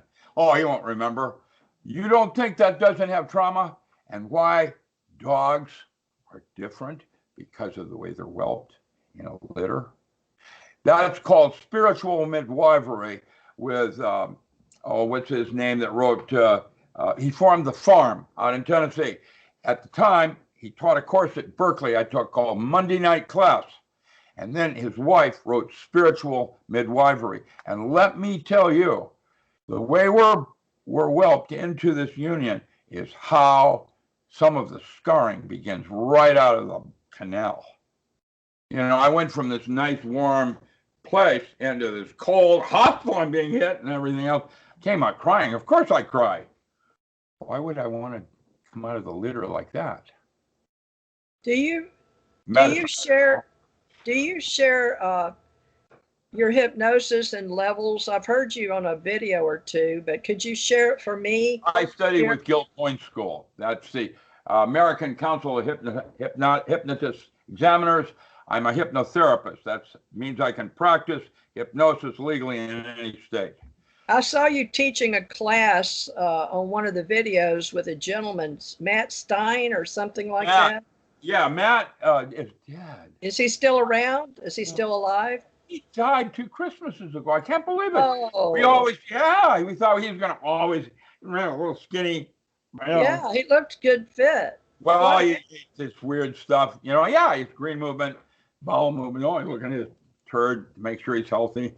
Matt had an aortic aneurysm, and he was climbing a mountain, and he was dead before he hit the ground. And we always thought he'd be the last man standing. One never knows. You just live every moment as if, and that's what is called sacred. When you are mundane, I gotta go to work, I gotta get up, that's the profane, that's normal life. Sacred is when you do a ritual. So the old magicians, we used to let it smell bad. They hadn't taken a bath in months. And then when he's going to do a ritual, before he does it, part of his ritual is to clean himself, clean his clothes. He smells good. Is that why we do incense, or because people really stunk in India? I buy incense. That's bathing in the Ganges. Trust me, I'm kidding. I love India, by the way. We work with them in our groups, of course. How did they put it in cyberspace? Labyrinth? Smells bad. Oh, bad. Yeah, that's right. Yeah. I love David Bowie. David Bowie was my friend before he died. He'd come into my bookstore whenever he came to North America. He always made it to Seattle. And he'd come into the bookstore and he'd say, "Okay, Rick, what do you got for me?" And I'd start pulling weird things off the shelf. Oh, did he like metaphysical books? Oh, David Bowie? Get a grip, girl. He did Man of Fell to Earth 1 year before Frank Herbert wrote Dune. He's an alien going to Earth looking for water. Get a grip. Yes. He was in the metaphysics. Of course he was. Get a grip. Yeah. I did my bookstore. Get a grip. Yeah, I did the paranormal. I didn't know David Bowie. Yeah, everybody likes him. How about his music was. See, that's why I did 20 years as a volunteer at the Brit. I don't hear music, I see it. I'm like a little kid. The colors, that chord, he did a 7th, but he didn't get there right. He's experimenting. I can see what they're doing. I can't play. Steve Miller, my cousin, can, but I can't do that. But I can tell you, Terry Cassidy's boyfriend is a world-class drummer in jazz. You got Buddy Miles, and you've got the Chambers Brothers. It goes on. That guy is really good. Was Buddy Rich a famous drummer? Who? Buddy Miles. Yeah, or there's a bunch of different ones in history, but Grutch played with one in Super Session. I forget who was that who did the. You like musicians, don't you? Huh? What's that? You like musicians. You talk about them frequently. Well, music is how your higher self talks to itself and what you're hearing. Voice of the silence, the right ear, by the way, FYI. According to the Upanishads, you don't hear it in the left ear. Even lefties don't. I don't know. According to the Upanishads, or the Upanishads? Yeah, voice of the silence. Out of India? Lost chord. It is. Is that Sanskrit? In all the different forms in India, and I went to India looking for, just like Jesus did. What you find are some holy men, like a sannyasa, that will give up everything, just walk. Can you go to that word samyasan, because we use that in space. Samyasa is a teacher in space. Well, a sannyasa in Hindu is an individual that gives up everything: his clothing, his money, his everything, and he walks out into the world naked, and then the world either allows and gives him something, or it does not, and that's where that individual can find enlightenment. Well, why is it that they teach us to come down here after we've died? We're called samyasis as teachers. Is it because we're born in the womb and we come out naked? Because they call us samyasis. No, but that's a good way to look at it if you like. Doesn't matter. Well, that's from the beings above. The Nordics are those that I work with, extraterrestrial. Inside the government. I'm going to guess that in some minor ways, I can do things a Nordic can't, and that's why they're here. Well, I worked with the Nordics in Moffitt Cancer Center and then some from South America. But the ones they were most interested in were from the Netherlands and Norwegian types from because of the Vikings aliens. gene pool. Vikings, There it yes. is, man. The Viking gene pool. Well, do the Vikings have anything to do with Irish and the Celtic or the stories? Of course, that's all primitive stuff with their own sciences. You know, Findorn. I'm going to say bye. But the first book in parapsychology was R.D.L. Lang and Action with Spirits and the Secret Commonwealth of Elf, Faun, and Fairy. And actually, that was 1897. When that first book appeared, that was the beginning of parapsychology. And when para meaning beyond, like. Not with Aristotle. I thought it started. Beyond also in Greek. That's why I do metaphysics, because it's beyond physics. In other words, you have a worldview that is beyond anything, and you take it down into a special application into physical plane, or the emotional plane, but it's like something more. Well, why were I don't think it was the Nordics or the but.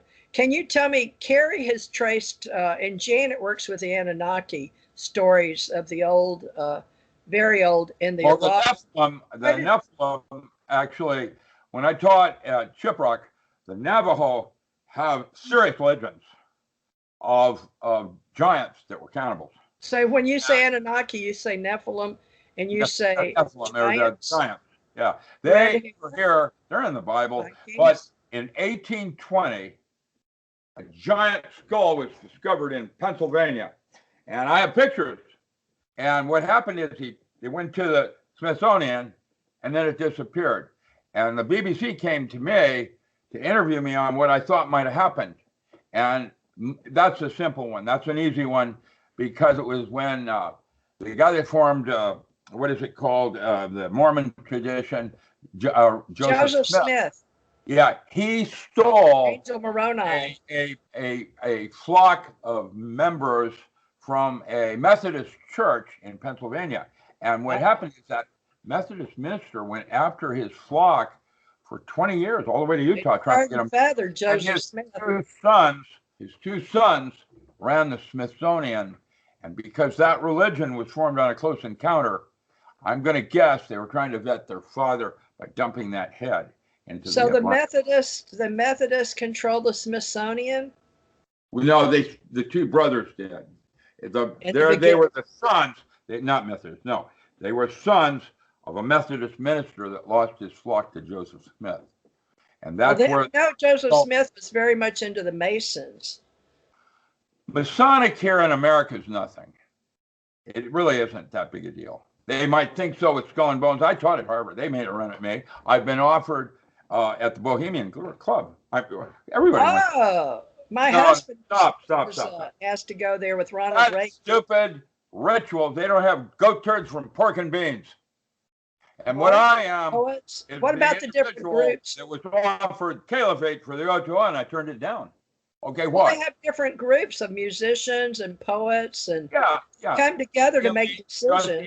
Trying to be a little secret club. They don't let women in. I know about it because my husband was. We'll let you in as a Job's daughter, and then we'll start you up into Smithsonian. Look, President Reagan. What Dr. Strange said in his comic book. Here's the secret: the power is in the secret, and the secret is the power. Sleep now. Oh man, you're good with that.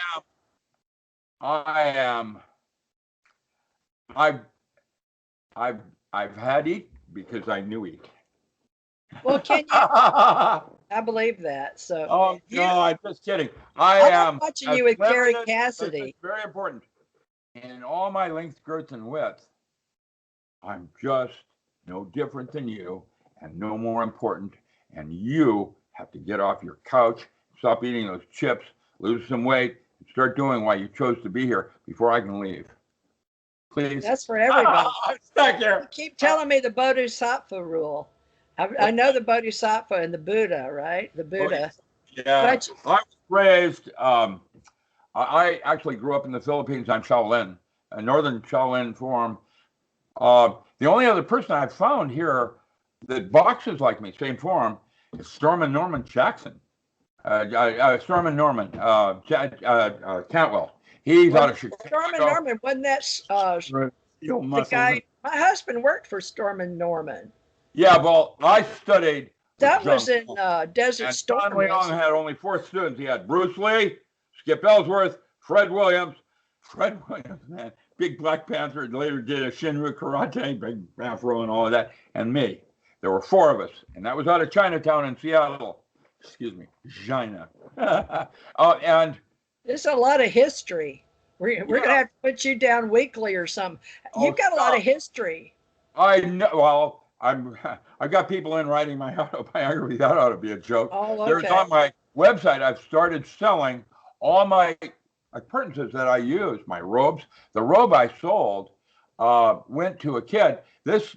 That robe was Samuel McGregor Mathers in the Golden Dawn, and then it came to May, and now I've given it to this kid in the Okanagans. I'm selling these things because guess what? I don't need them anymore, and I need the money. I need the income. They are hampering me. Buy my books. I have just acquired patrons.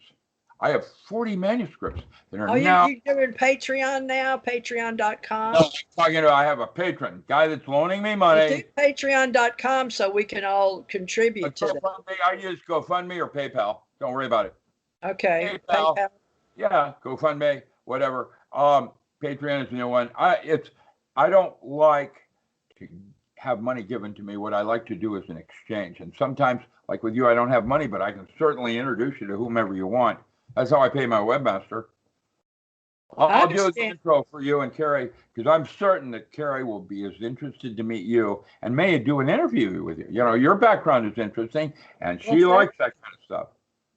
Thank you. I do my best to share what it's no big deal. It's just what's important is I now want to do something more than radio. What I want to do now is do studio. It's time for me to move to the next level so that I'm actually able to truly get my information out there.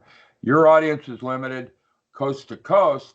After 1 hour, they cut me off because what I was doing was something really important. And Carrie didn't. You caught that interview. Oh, yeah. Yeah. Well, then you tell me what I have to offer. And why would anyone want to censor me? No, YouTube is going to be, this is going on YouTube. It's going on Spreaker, and they distribute iHeart, Spotify. Of course, we get Stitcher on Blog Talk Radio. But I'll put this back in my archives, too, on my TJ Morris ET Radio, because that's one of the older brands. But I want to market you with UAP Associates, but I'm not sure you'll be okay with that.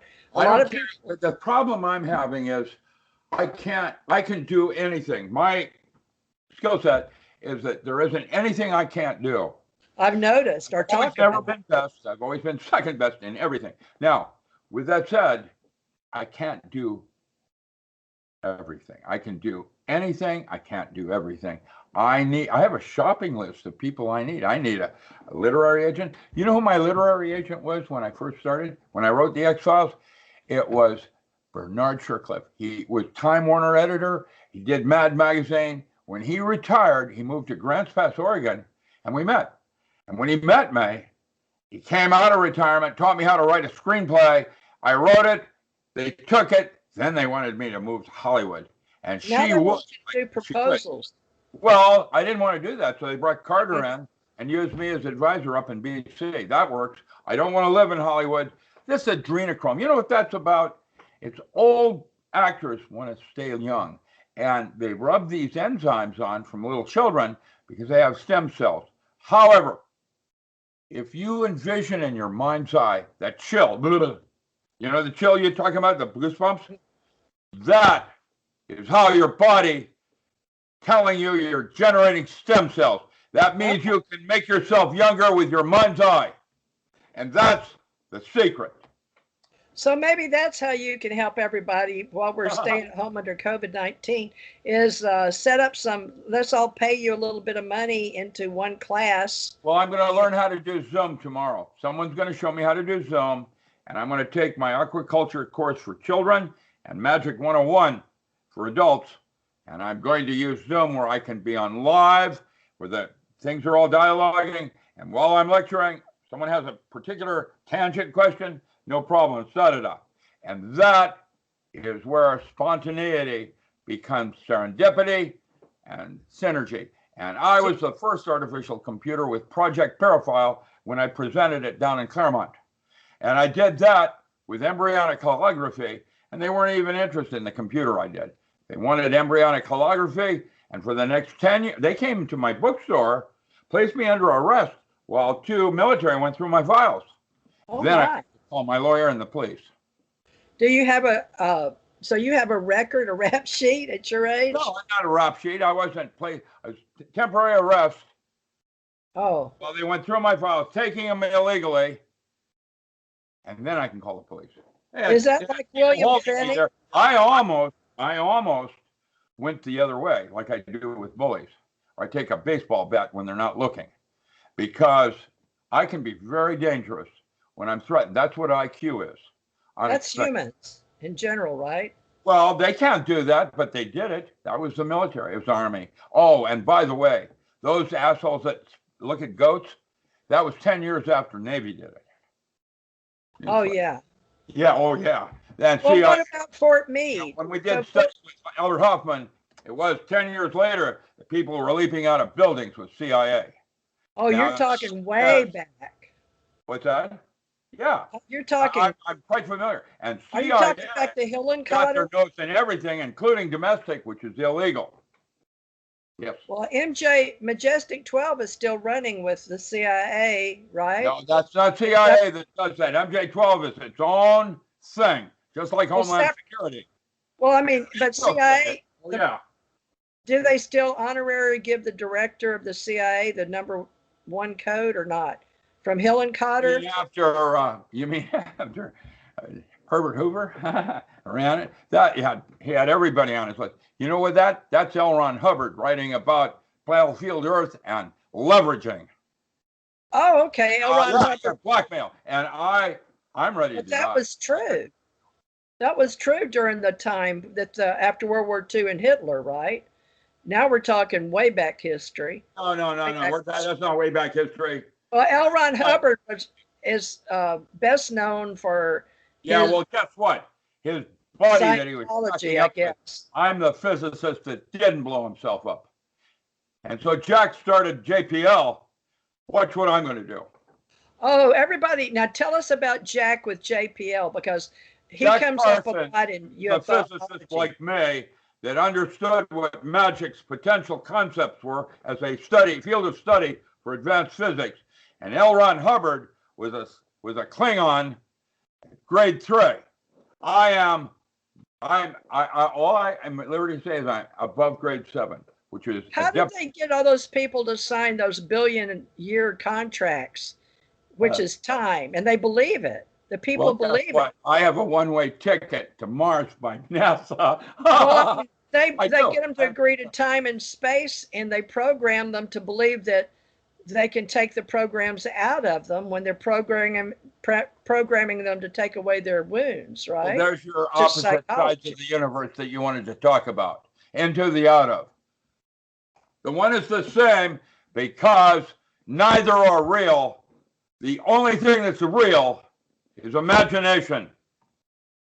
Right, and that is your forte. That is imagination. Now, can I tell you this? When you tell me to talk to, I love Saturday Night Live. The new is different. Fridays was good. No, I don't want to. Well, go on, getting you're such a delight. It's the path that connects the two paths of God. You go to God either as the hermit on the tree of life, as the hermit or the lovers. You either do it androgynously or with a reflected mate in the external world. And the one that forms in between, humor, goes right through the middle of the abyss. That means it's a temporary place because it's a roaring stream.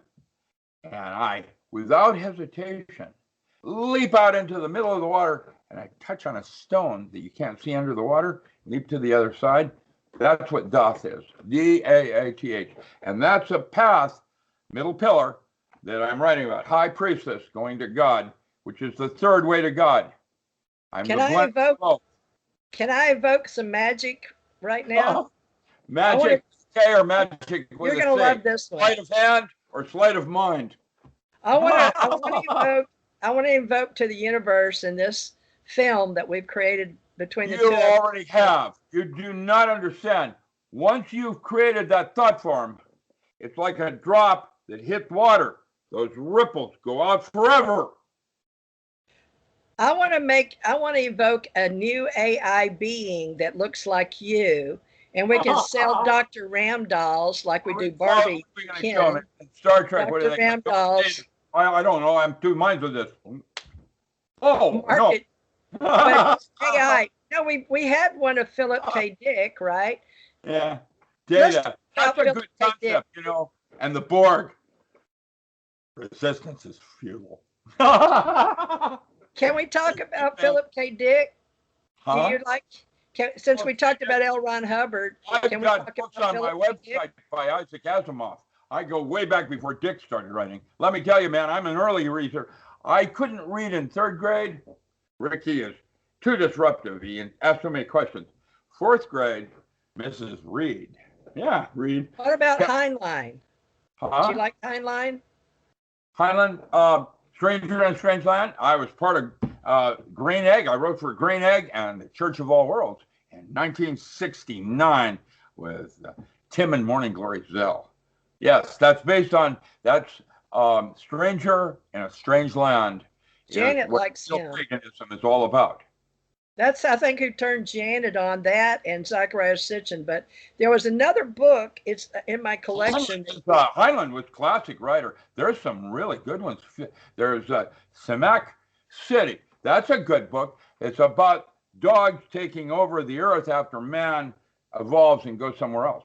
That's well, I do War of the Worlds good. And then my husband, I got a lot of people in Hollywood thanking me because on UFO Digest in Canada, I didn't even know they read it.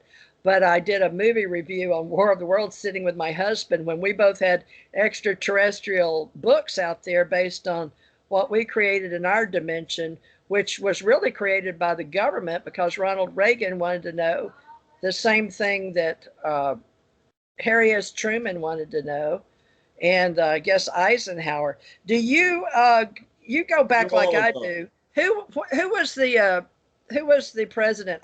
Harry S. Truman was your president. He's the one that when Roswell, and it wasn't Roswell, by the way. Roswell was most likely those balloons that they were doing to try to change. No, we did have a down. Oh, just hold on a minute. What happened with that crash? Where that is a cover-up. There were 2 dead aliens and a dying alien, and when that dying alien died, they did an autopsy, and then a 4th alien, Kreel, appeared wanting the body because they can resurrect it. Now, right. That's how I was told in the secret documents I saw. That's what I was told. And it was Harry S. Truman that did that. 2 were killed and the 3rd was injured, shot. He was shot by an army guy that got scared because he was emotionally trying to talk to his head. You know how Kreel did you? Like he saw me go into an epileptic. Right. So when he did that, the troop got scared and shot him. Yeah. But he didn't mean to. He wasn't supposed to. I'll tell you what. Unlike X-Files, the truth is not out there. It's in here. Well, I saw it. It's different for each of us, and that's what they call the Nordics and the others, because all of this is whom you're about to become. Well, the people that I work with. Oh, can I ask you? We're going to get really heavy here, but the gold. You saw Cocoon, right? With the gold beings. Yeah. There's not only silver beings, there's gold beings. And the reason I believe that is because I've seen them. Rays of light in theosophy. I believe of those in the Anunnaki when they use the gold to put over their colors. You know, there's all different colors. That again, remember the difference between bandwidth and color. Color and bandwidth. I don't know. I'm going to have light and color. Light is a more information on color. higher resolution. Well, why is it that humans can't see outside of the Milky Way galaxy? What do you mean, we white men? Humanoids Oh, are. no, you missed that one. That's Kano. Well, I'm a biological. Man, I can see outside. No, I can. I do. I don't just live. kidding. Yeah, I'm trying to say something here. Johnny Depp is really kind of cool. I really liked him. He sent a bunch of bikers up in a limo to have me come down to the Viper Cub that he owned early on, wanting me to teach all the people there how to do absence correctly.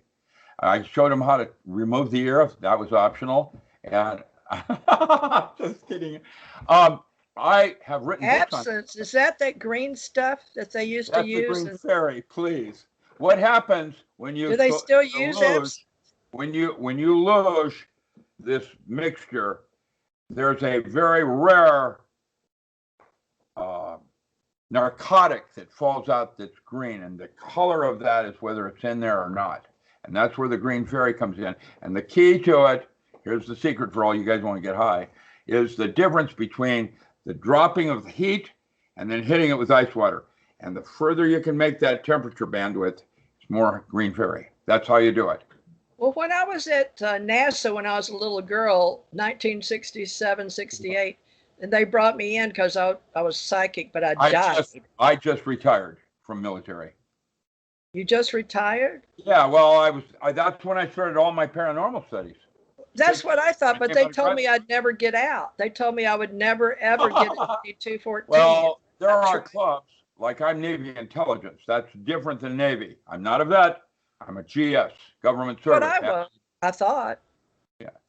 Well, let me ask you this. In 1987 to the day, November 10th, 1967, I was brought in for ACIR, but 20 years later to the day, I was brought in as a rehire into McLean and stayed at the Falls Church, one of the hotels. But they brought me in for 2 days of writing, and they wanted me to show them how I do TM, Transcendental Meditation, how I read cards and tarot cards. And then they showed me the Men in Black in my, but they kept me monitored and brought me back the second day. But let me tell you, doctor, I'm not stupid, but the lady told me she did not put anything in my arm, but I saw her when, I was a kid, yeah, but I was a corpsman, for God's sake. I was already trained by the Navy, but she put this milky stuff, and then it made my nose run and everything. And when I came out of that polygraph, all the people that were waiting for their polygraph in Falls Church or Tyson Corner, wherever the building, it wasn't in the main CIA building where they did the polygraph. CIA does. They interviewed me there, and I chose, when they ask you that question, they'll ask, what is the most memorable experience? And I talked about a rock festival in Seattle when Tina Turner came on stage naked. I saw 30,000 people get up all stoned on acid. Well, why do they use people like us? And then they told me not to worry about it because they'd send me all these letters that I didn't work for the CIA. So what happened next was I didn't work for the CIA. I worked for Navy intelligence. Yeah, I worked for the Department of Navy, but they said, do you mind if we buy your contract? But that came from a psychiatrist that was asking me about being a Latter-day Saint or a Mormon. Because I was a Mormon. I was a Latter-day Saint. I was. Yeah, there you go. Oh, we got a wild one here. Let's see if she dances. Oh, watch yourself, girl. These guys are creepy. And what I did. That's what everybody said. They're creepy. Yeah, and what I did is I played their own game and could outthink them in the end. Just like I'm going to do everybody else. I don't like what they're doing to me. It's really wrong. Well, naval intelligence. I'm going to invoke Liber Oz, FYI. Everybody can check that out. Liber is book OZ. I'm not the wizard anymore. I'm something far different. I'm really, it's about survival. Well, yeah, you teach that, how to survive on the planet. Now, isn't that why you're important to the extraterrestrials? I don't know. Well, I don't know. It was the emotional intelligence. What I do know is that I don't. Well, I know that you're important to emotional intelligence because I was told so. because they do use imaginations. And we had a problem. Here, I'm going to show you a book I have here, right here. What's the, with AI and emotions. No. Here we go. What's that say? Imagination is reality. Yeah, what's the bottom line? Western Nirvana. I can't hold it up. Okay, some. Western Nirvana in Jung, Hillman, James Hillman, Barfield, and Cesar. And this is my book, literally. I tore apart this book. This book I read, what year? Oh, there's my I Ching that I did when I was, to find what the book was going to do. It's because we were interested in metaphysics. They were interested in us. This is in 1980 by Robert Evans. Now, I'm going to tell you something. Their medicine right now is trying to show how psychedelic mushrooms get rid of it. Depression, this post-traumatic stress syndrome. SIBO, you can change it, heal your body 60% rather than 10. Allotropic medicine is broken. I did Harvard Medical, and my intern was at the UW. That's another PhD I have. A lot of education, a lot of money was. Oh no, I have 4 doctorates. But wait a minute. Wow. It's not about education. How did Batman put it? Because I don't have any doctorates. Well, how did Batman put it? I was told to work on AI. It's not who you are, but what you do that defines who you are. That's the comic book part of when I was a kid growing up. The concepts of being a moral person, to know who you are. That's why you choose a church. You want to find people that have a similar belief to help you reinforce becoming better at that. And at some point, you move from this church to that, Unitarian. Today. Oh, they killed me. I'm not alive on planet Earth. The Latter-day Saints killed me. I go to different churches. I tried to track my records. Find out what they're teaching in this community. The Chicago records killed me. But I thought it was because they threw me out of the intelligence community, or was it because they wanted to use me? Why do they kill people in the Latter-day Saints? You're expendable. That's the deal. I'm dead. Was an asset, and today I have handlers from half a dozen leaders, including Putin. Well, I don't know that they threw me out right now has no agenda. I just know that I'm dead on the records at the Latter-day Saint Church. But because they told me I'd never be out of the naval intelligence ever. Well, that's a club like you're never going to get out of the chess club. By the way, that movie, Queen's Gambit, I knew her when I was, she's the same age as I am, approximately. And I didn't play chess like that, but I played Go. Can we talk about that? What? AlphaGo. Yeah, I trained in Go. The Chinese checkers and all the different. You had to be a master at that in order to get even into Chinese military school. Yeah. As an officer, and I was doing that as a kid. Chess is one level. Go is much more, and then you have 3-dimensional chess. I don't know if you've ever played that. That was one of my questions. Yeah, I did play chess from the time I was little, but my father insisted. He was a mathematician. But he made me play chess from the time I was born. Math is only one level of it. Is it 4:30 already? It's 2:03. Yeah, we've been on 2 hours. I guess you're ready to sleep. 2 hours. I've got to go get some dinner, and I've been. Oh no! I love working with you. You're fun. Thank you. Yeah. Well, no, we're fun. We can go anywhere you want, and I can. I've got stories, and I tangent. It turns out that's what makes me different is that I'm circular. I'm not linear. I don't go just right straight from. That was why Matt and I were, Jack Spratt could eat no fat and his wife could eat no lean. That plate got clean. I really appreciate your time on Earth, Dr. Richard Allen Miller, Dr. Rick Miller. You told me to call you Rick and a colleague. That makes me feel good. You are. We're colleagues. I'm not superior. That is a really important thing because about the time you think you are, because no matter where you go. Well, can we use the ACIR? Huh?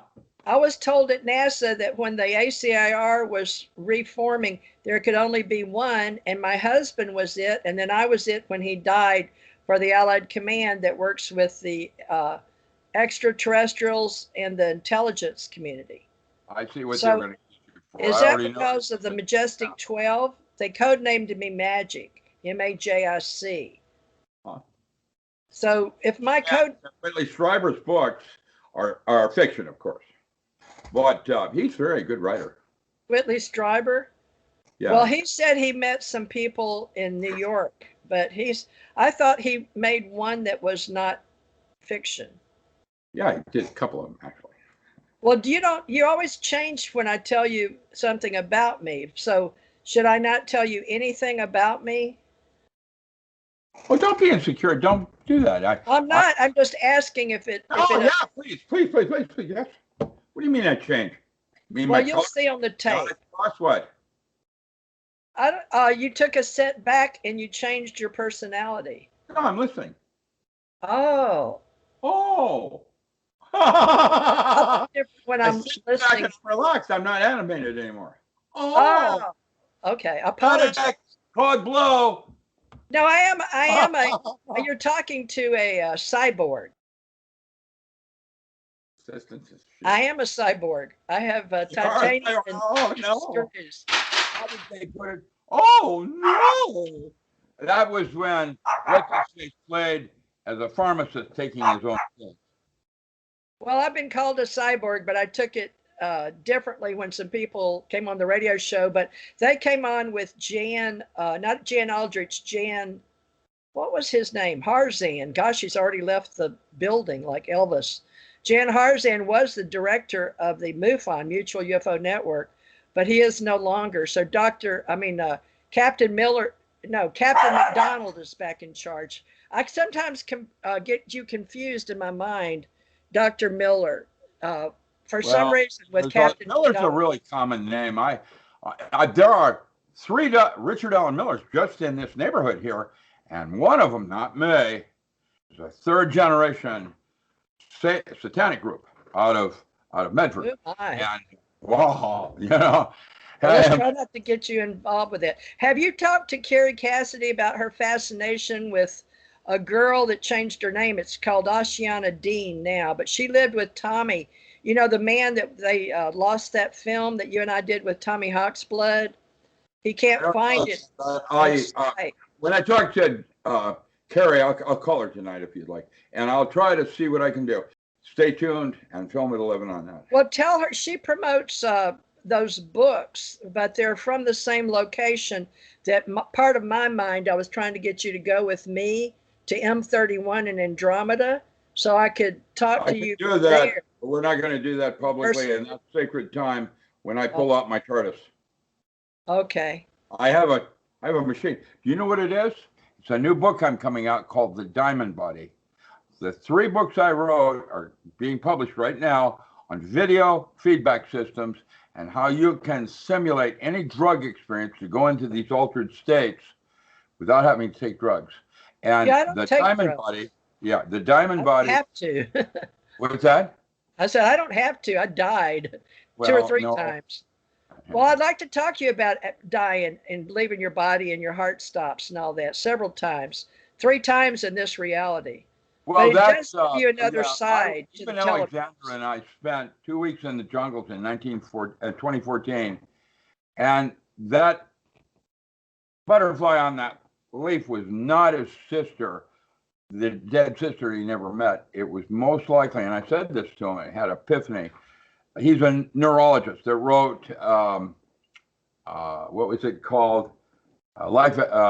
Proof of Heaven. Proof of Heaven by. Well, there's another reality on the other side because I've been there too many times. That's why I want to talk to you. Kubler-Ross and James Hillman taught when I studied under them. But the tunnel of light is when you return here, according to the Bordeaux-Thadal. And the blue light choice you have is when you get off the wheel and you go back to the Lord. Well, which one is it when you go to White Sands? My uncles worked at Los Alamos. I've had several family members. There is a Portuguese movie called Astral City. You want to watch that movie?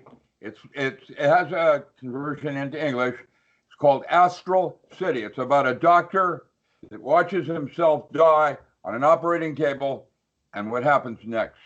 It's an exceptional. It's called Astral City. Trust me. Well, I've done that several times, so I saw myself. That's what Elizabeth Kubler-Ross and others write about.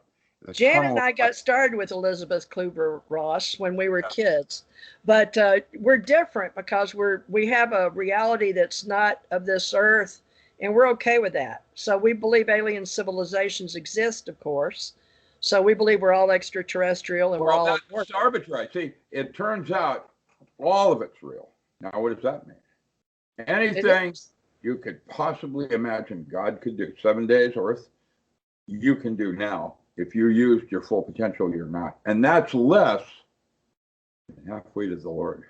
That's the Well, truth. will you help me with bits, qubits, and the entanglement? Sure, entanglement, that's quantum mechanics and why we dumped it for holographic systems.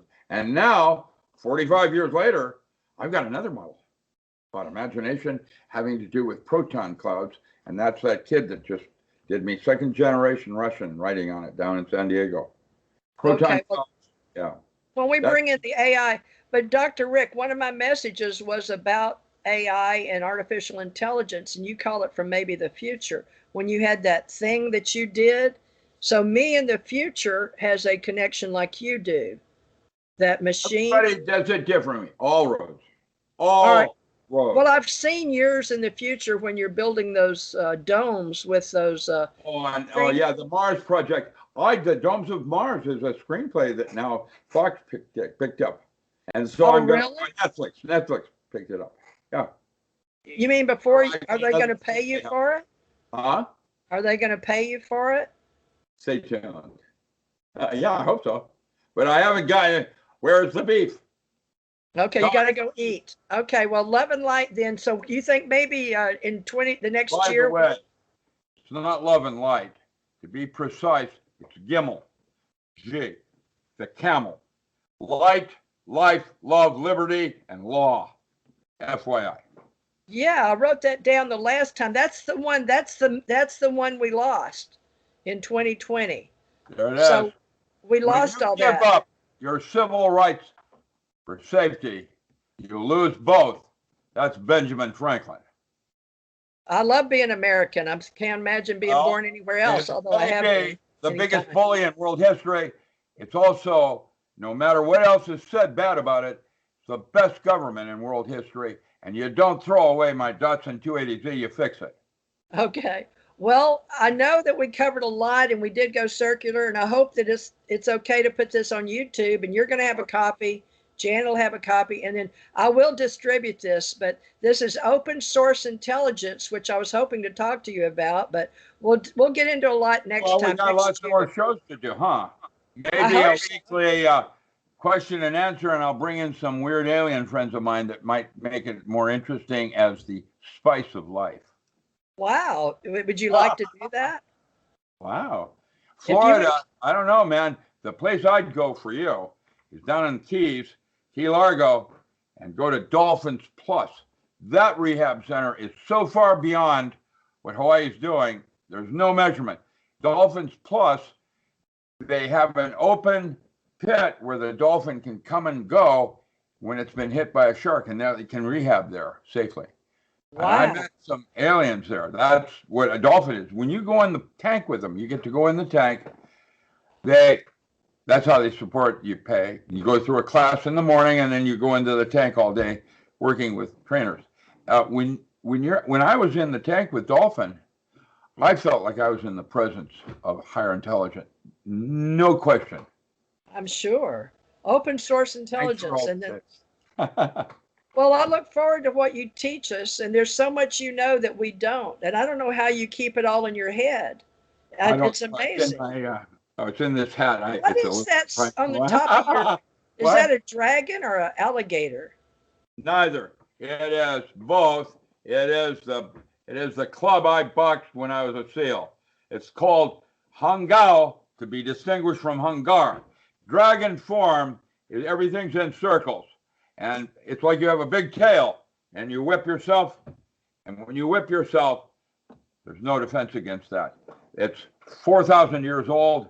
It's like a salamander. You're coming at them like a wiggle. I And saw the that only other recently. personality that uses that in today is Stormin Norman Cantwell. He's really way beyond anything I am. He's big muscled arms. So that's not Schwarzkopf. That's What? not Norman. You're not talking about Norman Schwarzkopf.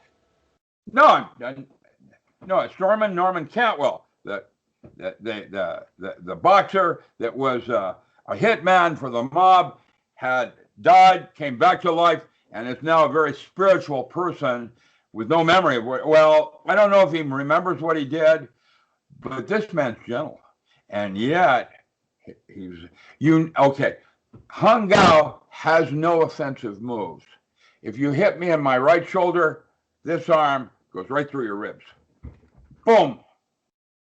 Wow. It's always a response to something that happened to you. I don't initiate. Well, you're well trained. Against them. That's Hung Gao. Hung Gar is the more popular one, and then you have other forms like Wing Chun and all the other forms. The one I did was Dragon. That's what Hung Gao is Dragon. Wonderful. That's why they You've call it. got so much to share. That's what he did. He had dragon form. Well, I hope YouTube will save this and we don't lose it. So, and I will make sure I put it in my archives. I pay for 2 places, Blog Talk Radio and Spreaker, so I can assure you that. I have a massive thing in Dropbox. I've got that. The problem with all of that is when the grid goes down, where does all that information go? Well, yeah, when the electricity goes down, that's why you're important to extraterrestrials, because when you come to this planet, we don't know how to survive. So that's what I do is survival training. I am right. Called that. Okay. Another email I have is the postman 1944 at protonmail.com. And I'm known as the postman to most of North America because I have bunkers everywhere. And what I do is the networking. And I've been doing that since '84. Do you remember when we were doing EMP and they put it in Close Encounters of the Third Kind? Electromagnetic pulse? That's that big thing. You got to go down to Arapahoe. They're using a missile silo where less than 12 families can feed 6,000 people. That's using aquaponics. And up there, the Oppenheimer Ranch project across the border is, I've got them all over the place. Aquaponics. But I have Are you that person? Oh my gosh, they're going to be talking about you. And also in that new movie with the Cameron guy, that's going to be something that extraterrestrials are training. They're bringing in people for new places in the tarot card game. I will say, and Hobie, that there will be a period when the sun burps out for approximately half a day, that we don't know where it is. It's going to sterilize everything on the earth. Is that 12/21/20? 10 feet between you and the sun. And when you come back up, you're going to need everything, including the seed. 12/21/20, that's this year, right? What? Solar. But it's not like a solar flare, but it is I think that there's going to be an event with that it's a radiation. City. It's for that gold stuff. Remember that gold stuff when they put me under, when they took my neck out and I couldn't talk? I said I would do this if God would give me back my voice. So be careful what you ask for, right? I lost my voice. They touched my vocal big one like I did. That's why it's only for spirituality, and then it doesn't matter what it costs. Right. Well, they took my voice away and I couldn't talk. So after 3.5 months, they said I'd never talk again. So what I did is I promised God. One of those little talk like that. Yeah. I got the scar right there, right? But they put the titanium in. But he gave me my voice back, but I told him I would sing. So I did become a singer-songwriter, and I joined CMA, Country Music Association. Do not want to hear me sing. Short period. So 2004, and then I liked my voice, but not that much. So I'd been singing since I was a little kid. But I really appreciate what you're doing, and I know that you're called by God. I don't know if that means anything to you. You're God, my God, and this is something I'd like to talk to you. Oh my God! You're God. I don't know if you're God or my God, but we have a lot of the same communication information, right? Well, or we have a similar thread. A similar thread. I do know we have similar experiences in this reality, What are which I different don't understand. similarities and similar differences? That's John Boehm and the implicate order. Okay. Well, it's 2:19. We've got 30 seconds before it's 2 hours and 20 minutes. And so I've never had one 20 minutes over. I guess it'll be okay. But I'll load this. You can clip all that creepy stuff I did in the early. Oh, I'm not going to edit any. No, we started this as a regular edit. We didn't talk for the first. Blackmail me just like L. Ron Hubbard did, huh? Leveraging. Oh my gosh, I didn't. Okay. I'm kidding you. I'm kidding you. All right. Well, if you'd like to do a weekly, you think about that, and maybe on Tuesdays we can do that if it's a good time for you. Well, let's start with see if your audience is even interested in hearing what I have to say. Well, I know yours is. You've got 1,400 people following you on Richard Allen Miller on YouTube. I don't care about that. Yeah. Carrie Cassidy, when she did that interview last week, I mean 2 weeks ago, she had like 49,000 views in less than 2 days. Well, let me tell you, Dr. Rick, I was never one for collecting numbers, and I have my stuff spread all over the place, but I never put them in one place because I was doing GoDaddy since 2004. Had I kept one name. GoDaddy, this Squarespace is wrong. Google is wrong. YouTube is wrong. Facebook is wrong. They're all. Never mind. I have to pay them in order to get the best coverage. But GoDaddy's been good to me. I'm a reseller on there, but all my little products are on the bottom of my American Communications Online. Your hair again, girl. I know. I gotta go. I'm hungry. All right. Love and light, Doctor. And thank you, Rick, colleague. And is it okay to put you in ACIR, Allied Command Intergalactic Relations? I trust your judgment. Just go for it. What about UAP.associates? If you have a problem with it, I'll have a problem. If you don't have a problem, if I do, I'll say something. But I don't know. I don't care. Okay, it's just blogs. Is all it is. You ought to go to my blog and see what we did. Richard Allen Miller. I have. It has a blog. I did my first blog just a little bit ago. Check it out and see how that Buddhist thing works. RichardAllenMiller.com, right? Yep. And can we still get your books on Amazon? I still got to get your ES. Amazon carries them. I just got another. I've been selling a lot of books on Amazon because I haven't been bitching about it like I used to. Oh, good. They dropped your prices. I said drop mine. Still, Create Space is still publishing a bunch of my stuff. If you go on my titles, you'll see a whole bunch of people selling it new. Where did they get those books? Because I'm the only one printing them, and I'm the only one distributing them. How do they do that? So they finally gave you, well, they took me and you off as publishers because we use the word publisher, but we don't use it now. They took me off of publisher and Lulu. I have to be Oak Publishing, and I've been doing that before Amazon exists. Well, I had Timely Manor Books. My mother started, and I worked in a publishing. I was a catcher. And a different. There's 10 to 20 selling my book new. Where did that come from? And why are they doing that? And where did they get that book? Because I didn't give it to them. So it's printed illegally. And I have several in my file that are printed in one state, shipped from another in 5 different states. I've got them ready to go to court when I find the right lawyer. Well, that's how we got started with APRO and NICAP and Don Berliner and Stanton Friedman, because there were books being sold. And there was a story between Stanton Friedman and Don Berliner, but I was like the investigator at the time. But they were selling some books, and Don Berliner told me to let him know, even in Washington and Oregon. So, but then I lost contact for whatever reason. It was from a lightning source, because rather than tell me who else was publishing my books, he fired me. So they get them and then they use them for their own money because we won't know. They think we won't know. They don't have to pay a royalty. They don't have to pay the author because, oh, he's dead. It's illegal. And our copyrights were nothing. Yeah. Anyway, it's nice seeing you. Thank you. How did they say in The Prisoner? He's seeing you. Oh, let me tell you this. J. Allen Hynek, when he died in 1986, he didn't tell me he was dying. I was supposed to meet with his secretary and ask about his office, and they were in transit. But Jan Eldridge, I think, has the 13 file cabinets back, or either Kufos does. So where are all your files going to be kept if you and I disappear off the planet? Oak Institute. Your mother, your daughter, your... Oh, Mike Mandeville, an old friend of mine, that now runs the Edgar Casey Foundation. Oh, Edgar Casey. And not Edgar Casey, mine. And he was my roommate when I came out of graduate school. And Mike is down in Tucson right now running Edgar Casey, and he said he'd run my Oak Institute. And I don't know yet where that home's going to be. It'll probably be in a library, like maybe at Pullman, where I did Washington State, or it's not going to be Harvard. It's not going to be MIT. It's not going to be Delaware. Those are the places I did graduate school.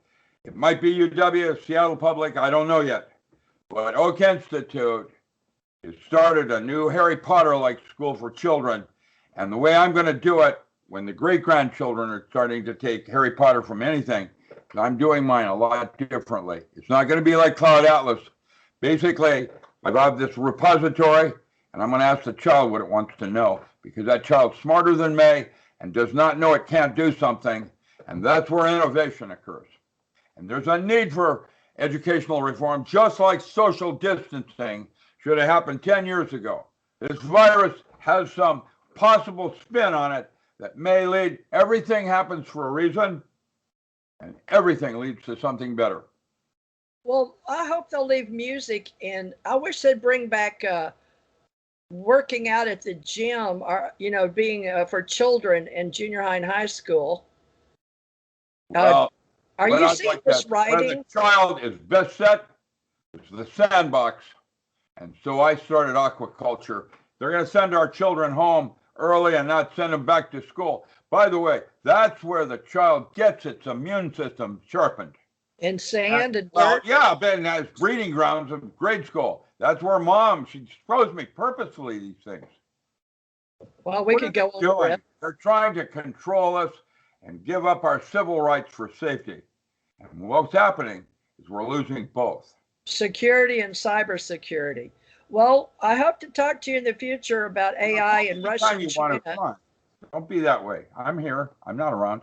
You've got very good chi and very good. What's the other word? You like to play. You're a good kid. Claire, I like to tease. Did your mother call you Ricky? I was Ricky Rocket. Now I'm Rickety Rocket. Ricky Rocket. Wow. Well, I moved around fast. Stan Lee. Did you by any chance meet Stan Lee? Stan. I wrote some of the early Doctor Strange comics with Stan. Yeah. Wow, I had no idea. There's so much. I've been around a long time. I smell bad. To get history. I've got to go. Okay. Love and light. I'm going to stop the recording now. Nice talking. Okay.